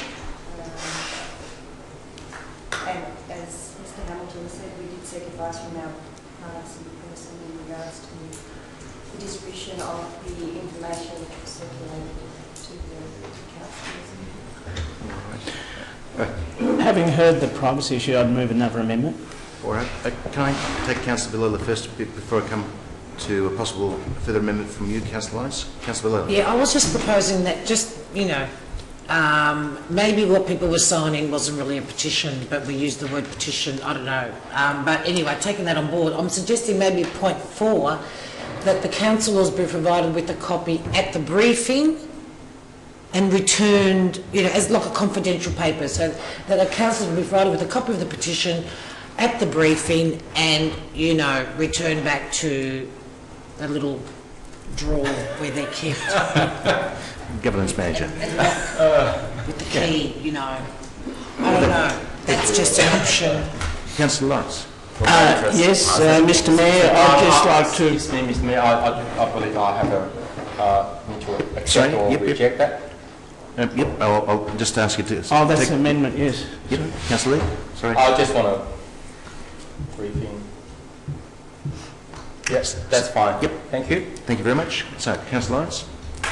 Yes, Mr Mayor, I'd just like to move a further amendment that the words in D, 3 and 4 just be deleted and the motion read as closer to the original.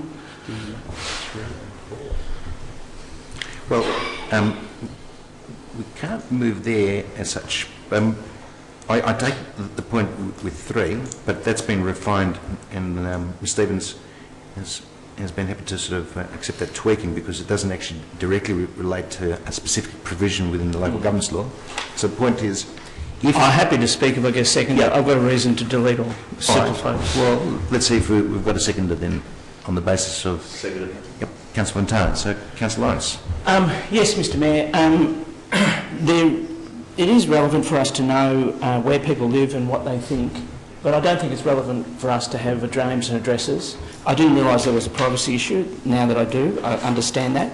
It is also relevant that we have equal treatment of all material coming into this. I am alarmed at the tone that's been directed at Councillor Williams on this.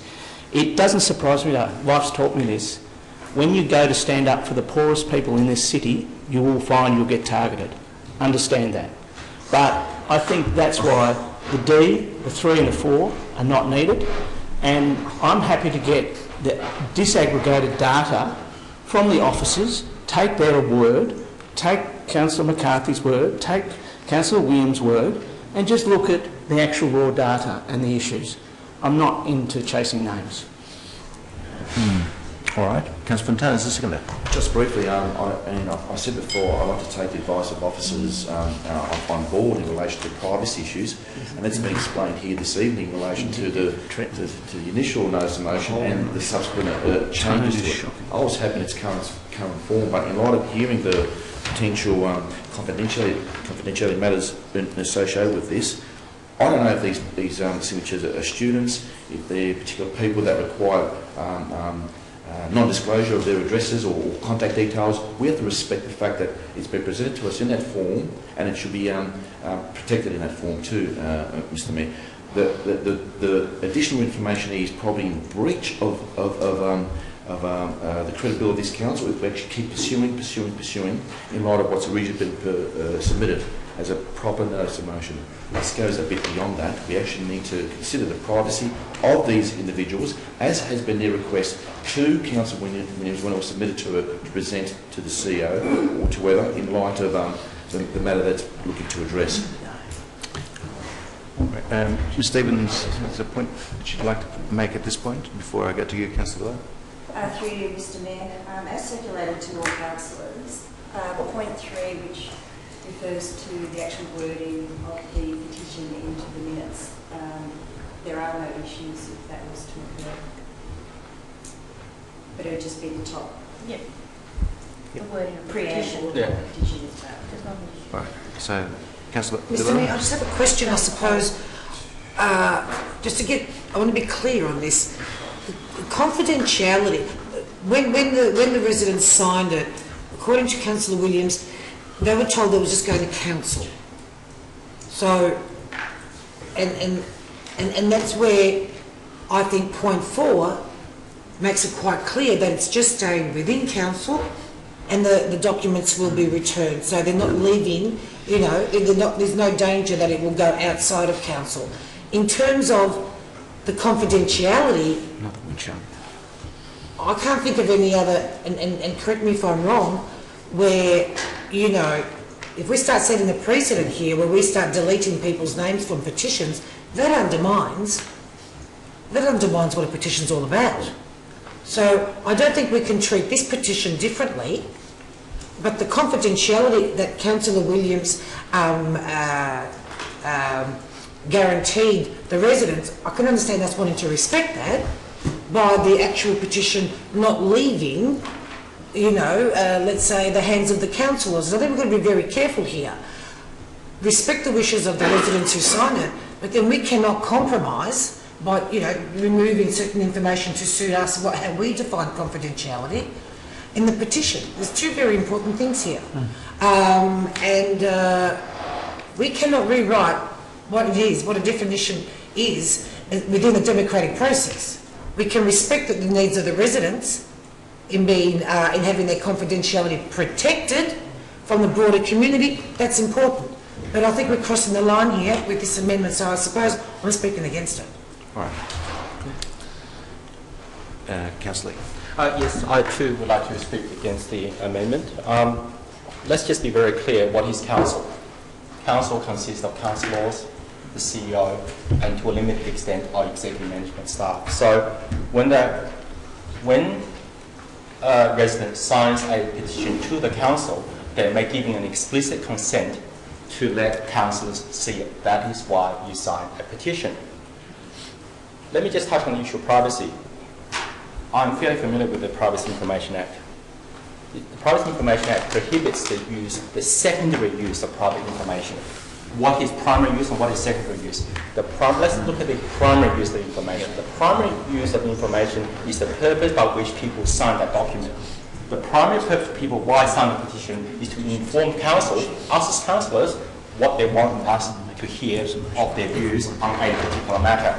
So this is a reasonable request. It is certainly compliant with the privacy principles in terms of the primary access of the data.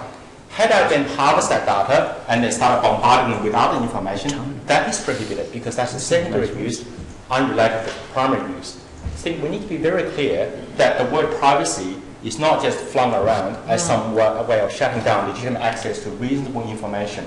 And this is what I'm proposing to councillors here, that this is a reasonable request for information in fulfilling our roles as councillors to make a community interest in the community decision in the community interest.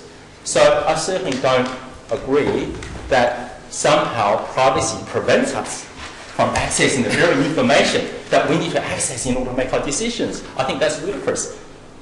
What comes next? We'll have to fill in a freedom of information request in order to access some of that information? This sets a very uncomfortable precedent. If this goes through, what I can do is collect 1,000 signatures, put it to the CEO, and not getting anybody to see it. All I've got to do is read out what the petition says. Now, councillors have been provided the data, some of the preliminary data. 40% of those people who signed actually live in Darebin. That's the identified data is out there. You may want to So summarise that your means points. 60% of people, the majority of the signatories, do not actually live in Darebin. Do they live in Kew? Do they live in Thomastown? Do they live in Hume?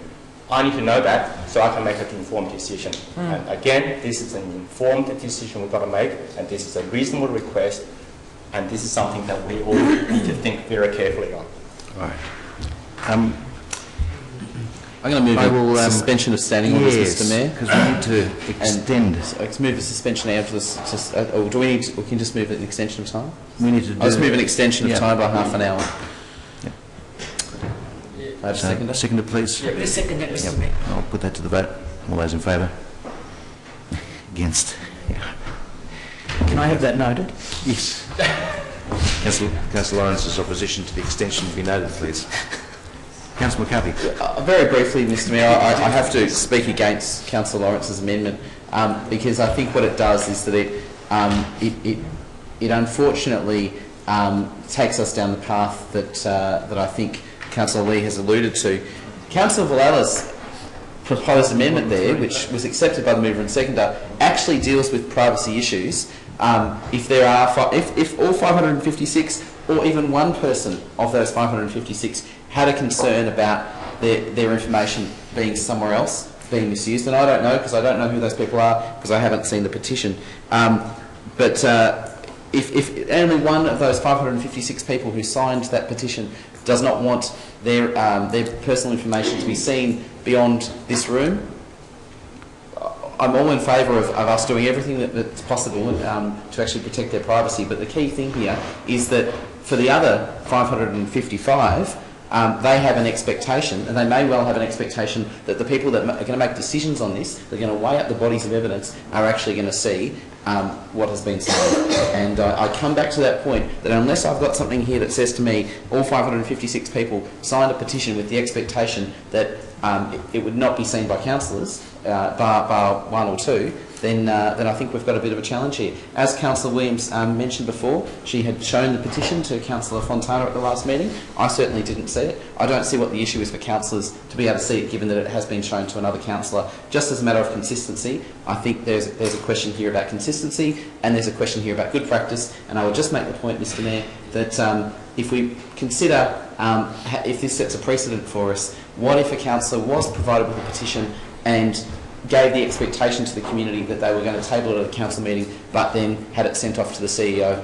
Councillors aren't aware of the actual petition itself, and that's in fact could be misused as a way of undermining a legitimate request by the community. So I think we need to be very careful about the precedent we set here. Right, Councillor Lawrence, I'll give you the call to close.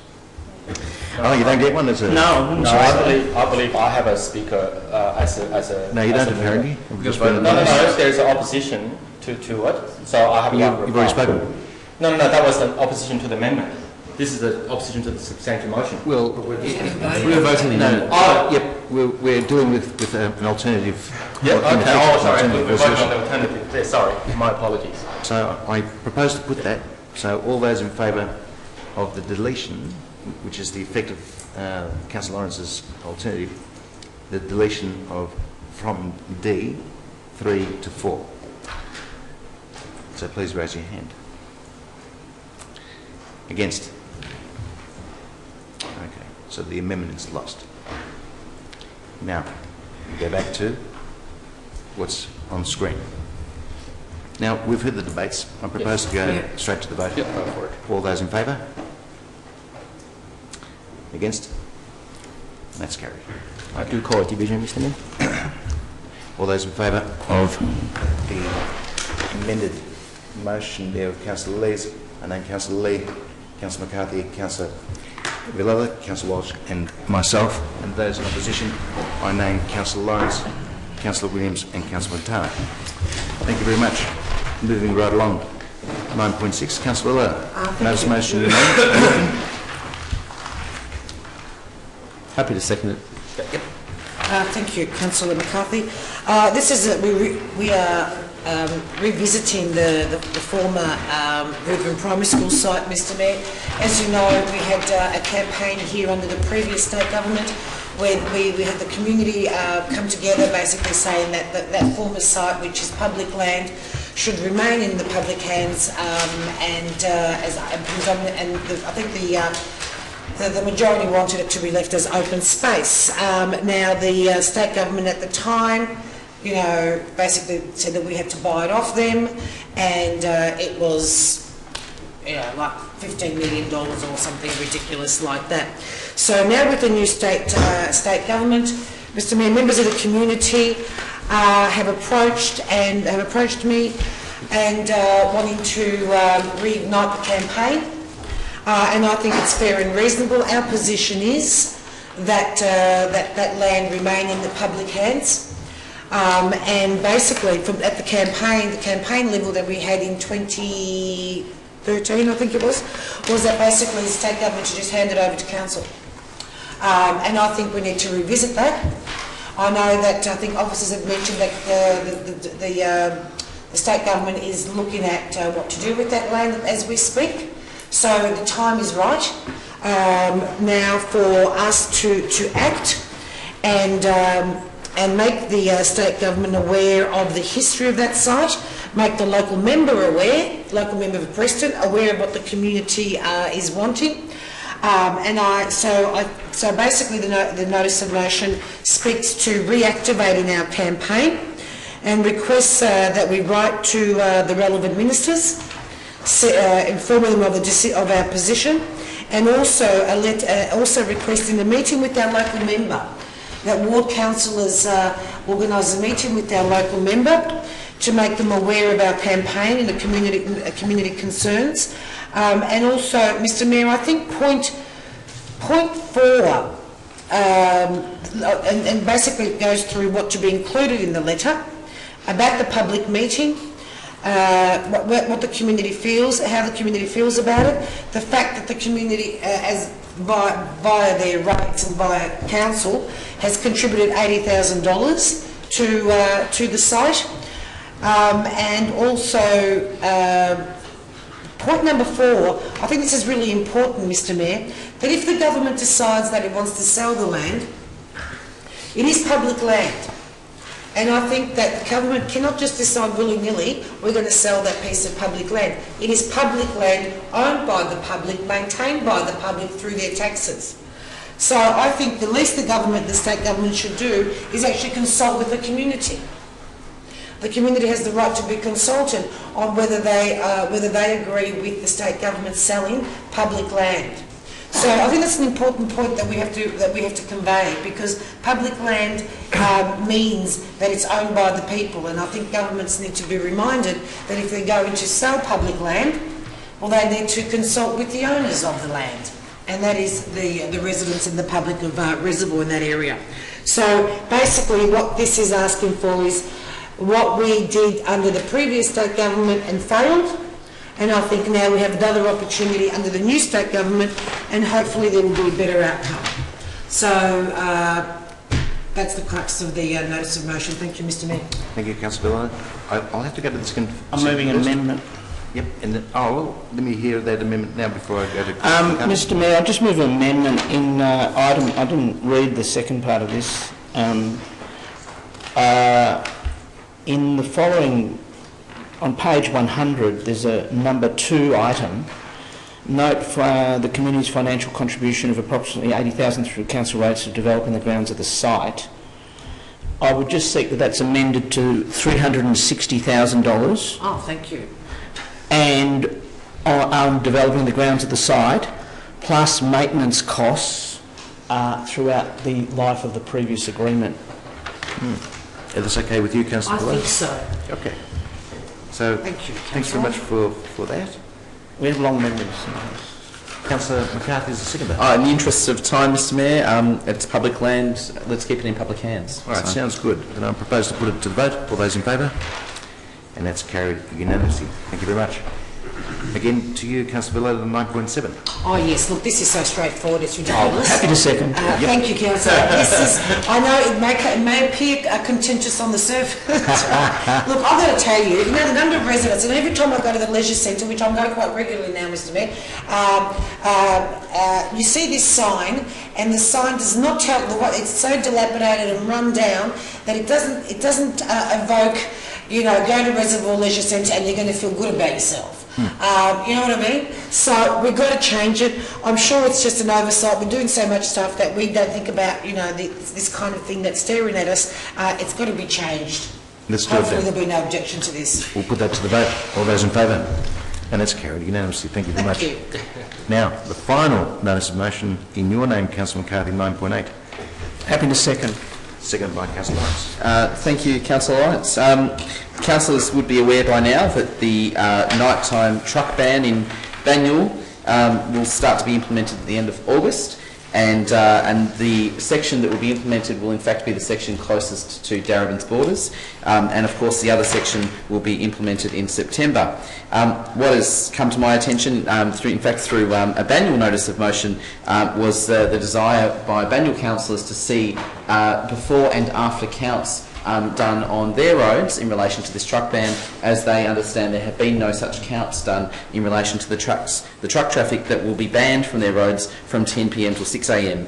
Likewise, there doesn't seem to be any commitment from Vic Roads at this stage to undertake traffic counts in relation to Darebin's roads, in particularly along, obviously, the eastern side of Darebin, being the roads that councillors be aware of. In my ward, in our ward, being Grange Road being a key one, but of course the northern part of the city, Plenty Road is another key corridor that's been identified as at risk of increased truck traffic as a result of this ban in Banyule. So this is asking the Minister for Roads to actually direct or request from Vic Roads that they undertake this as a matter of urgency before this ban is introduced. There is some timeliness on this factor. If this is not undertaken, then we do not have a baseline upon which to base what the change actually is. And this is a problem for us as Darebin, because if we want to also see a similar truck ban in our city during night time, upon what can we base our arguments? So here is the question and the challenge as to whether Vic Roads will provide that baseline through their work. I would also note that some residents who live close to and adjacent to Grange Road have made their own inquiries regarding these, the lack of data from Vic Roads in relation to this matter, and have in fact committed to undertaking their own truck counts along that corridor, which I think is a novel approach to the absence of action by Vic Roads. I'll also note that Vic Roads has undertaken consultation regarding the truck ban in Banyule, and they have undertaken all the consultation sessions in Banyule, in the areas which will receive the ban. And I can tell you, I expect those consultation sessions will be positive. However, there have been no consultation sessions held in the areas that are likely to be affected by this, such as in Darebin and to our east in Manningham. So this is quite a reasonable request, and I think quite an urgent request. Given that this ban will be introduced in late August, we need the data to know how bad it's going to be. And given that there were 24,000 trucks recorded moving onto the East Link when it was opened, I don't know what the latest figure is, but that's a lot of trucks that are going to be avoiding, potentially, Banyule now because they're forced to, and coming down our roads at night time. So I think we need the data and we need to get it quickly. All right. So, Councillor Lawrence is the second. Yes, Mr Mayor. Look, obviously, Banyule Council and Banyule representatives have responded to truck movements at night that are caused by the missing gap in the Ring Road system of Melbourne, which is the gap between East Link, Eastern Freeway, and the Ring Road, which turns into the Western Ring Road. So those people have been going through Rosanna Road and causing a lot of problems. This nighttime curfew will shift the solution to that gap across to us, Grange Road, Station Street, Albert Street, and Boulderwood Parade, and through Broadway, where large trucks are cutting through. They actually don't bother to go up Plenty Road and join the Ring Road. It's quicker for them to go and make our shopping centre congested, knock over the fences on the corner of High Street and Broadway, and then go straight up to the Ring Road that way. So people are seeking a route through there, truck drivers are, and this certainly will affect the whole of the eastern side of the city. Right. Thank you. Councillor Walsh, can you make it quick? Because we can do this before a new extension of time is called for. Yes, thank you very much, Mr Mayor. I'll be quick. Look, I think it is a... I want to place on my record as well my concern over the Banyule truck ban as well from the perspective of Grange Road, because and the potential impacts that it will have on Grange Road. When I met with the Banyule Mayor a number of weeks ago, Councillor Craig Langdon, he did say, he admitted to me and that he doesn't blame us for being concerned about what it will do to what it will do to Grange Road. We do need the Minister for Roads to take action, and can I say that I'm disappointed in the state government's lack of consultation on our end, and there are questions for the and I have to say there are questions for the member for Northcote on this. Why hasn't she consulted our community? Why hasn't Ms Richardson consulted us on the impacts of her own government's policy here? So that's so I am concerned. Thanks, Mr. Mayor. Okay, thank you very much, Councillor Walsh. I propose to put that to the vote. All those in favour? And that's carried. Thank you. No, that was unanimous. Yes, Mr. Mayor. indeed. That concludes the notices of motions. Mr. Hamilton, item 10. Do we have any urgent business? No urgent business, Mr. Mayor. Thank you very much. We're up to item 11, general business. Mercifully, we've only got 2 items. Councillor Villella, yours is the first.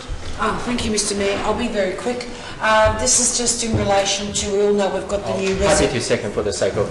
Oh, sorry. Thank you, Councillor Lee. As we know, we've got the new reservoir library. So what we've got as a consequence of that is the former reservoir library. What this report is asking, what this is a general business item is asking for, is a report on options for future use of that particular site. The report should cover the following needs of the community supply. This is an important one, point B, because we've got the new library and there are rooms that community groups can hire. So in conjunction with the new library, there needs to be a bit of an analysis of supply and demand to see whether the demand's being met and whether maybe if the demand isn't being met, whether this will influence the possible options for the use of the former library. So do we have enough community space? Will that influence what some of the options should be? I think there should be some community consultation with the various groups that might be, it needs to be diverse of course, but groups that might be interested in community space. Let's promote in the local paper, community news. Obviously we need a financial impact of some of the recommendations. And point E, Mr. Mayor, it's important that we know what the use and management of the site is at present, and until a decision is made. Because we just need to make sure that, I think for safety reasons, we know that when buildings are abandoned, they can be destroyed, so vandalised, etc. So just need to know what's going on there. I think that's important for safety reasons, but also as efficiency in the utilisation as well. That's a consideration. So, and I'm thinking maybe point E that could come back to us at an earlier date. Because that's happening now, and maybe A to D, obviously that takes a bit more time, but I'll leave that to the officer's discretion as to what's reasonable and what's practical. Time has expired. Thank you, Mr. Mayor. Thank you very much. I propose to put it to the vote. Thank you, Councillor Lee. All those in favour? Carried. Councillor Walsh, last read the item in your name. Happy to second this, Mr. Mayor. Councillor McCarthy seconds. Councillor Walsh. Thank you very much, Mr. Mayor. There is the rationale for this, Mr. Mayor and councillors, is clear. There does need to be another footbridge on the Mary Creek, because there's actually no way of crossing the creek between Arthurton Road and Normandy Avenue. So there does need to be access to the creek along in that area, and it's fantastic that it's come up in community consultation, and so this is about progressing this and putting it on the agenda. As I mentioned in my council report, I did recently meet with the Moreland Mayor, Councillor Megan Hopper, and I did discuss this proposal with her, and there was some support for this, and the possibility of this being a joint thing between Moreland and Darebin. We probably certainly need to progress this with Darebin, with Moreland. but there is broad community support, and can I thank the members of the community who I will acknowledge in the gallery this evening and acknowledge their you may want to summarise your points. You've got 2 minutes, Councillor Walsh. For this project, and so but it's also about safety. There needs to be because the time has expired. Footbridges. Councillor Walsh, thank you. I think we know where we're going with this. I just got some amendments to it all because I think it needs to be strengthened. That's all. I did email them to Councillor Walsh, but he didn't. I'd already submitted them, so I could. Can we hear the amendments? Yeah, hear the amendments. Yeah, the amendment is just a couple of points. One is to add the words regarding feasibility. I also add cost and options for external funding. I think we need to look beyond it. Yeah. And the list of consultation groups includes Victoria Walks, Bicycle Victoria, and the Darebin Bicycle Users Group, because it's a pedestrian and cyclist path. I think we need to engage our stakeholders. I'll throw in one. Can we get the developers' interest in this in writing? Why not? I'm serious because it's cost nice. options, including including possible developer contribution. It's nice that there's been a verbal expression with regards to this, but I mean, if it stimulates, for instance, some of the moves from Moreland, because they're holding out, well, it'd be nice to present to Moreland, as well as ourselves, a written commitment in terms of working together, in terms of some kind of tripartite funding. How much, and how much are they prepared to stump up, and how much are we, in concert with Moreland, rather, prepared to stump up, make it a reality? Yeah, and cost options for external funding, including developer contributions. Correct. Yep, that's fine. And under point 2, add Victoria Walks, Bicycle Victoria, and Darebin Bicycle Users Group. All right. Okay. Everyone happy with that? I don't need to speak to it, but I just want to ask a question through you, just regarding the feasibility of the feasibility.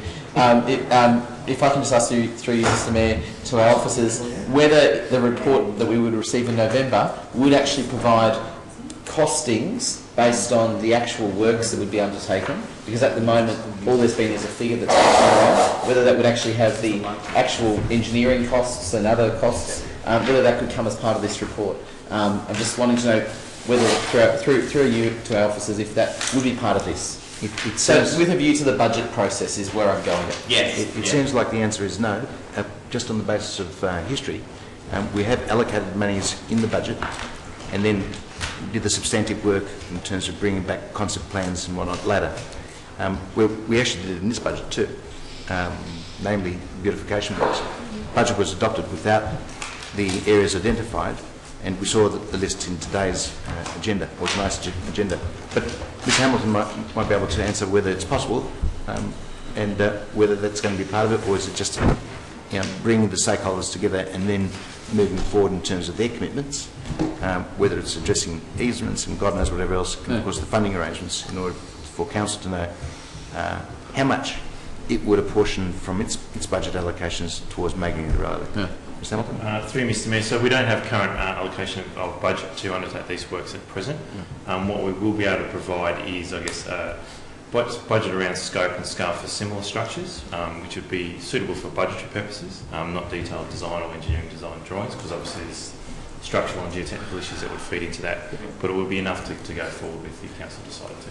Right. And so, does it need to be specified then with a view to consideration as part of the 2016-17 budget process? Well, I mean, that's where it's going, obviously in terms of the date. So I don't think it should be noted. Prescription as such. If I can just have it. I think it should be noted, Mr Mayor. Move us happy to have those noted. Otherwise, we run the risk of losing it in the process. Yeah. Not going to come out of petty cash.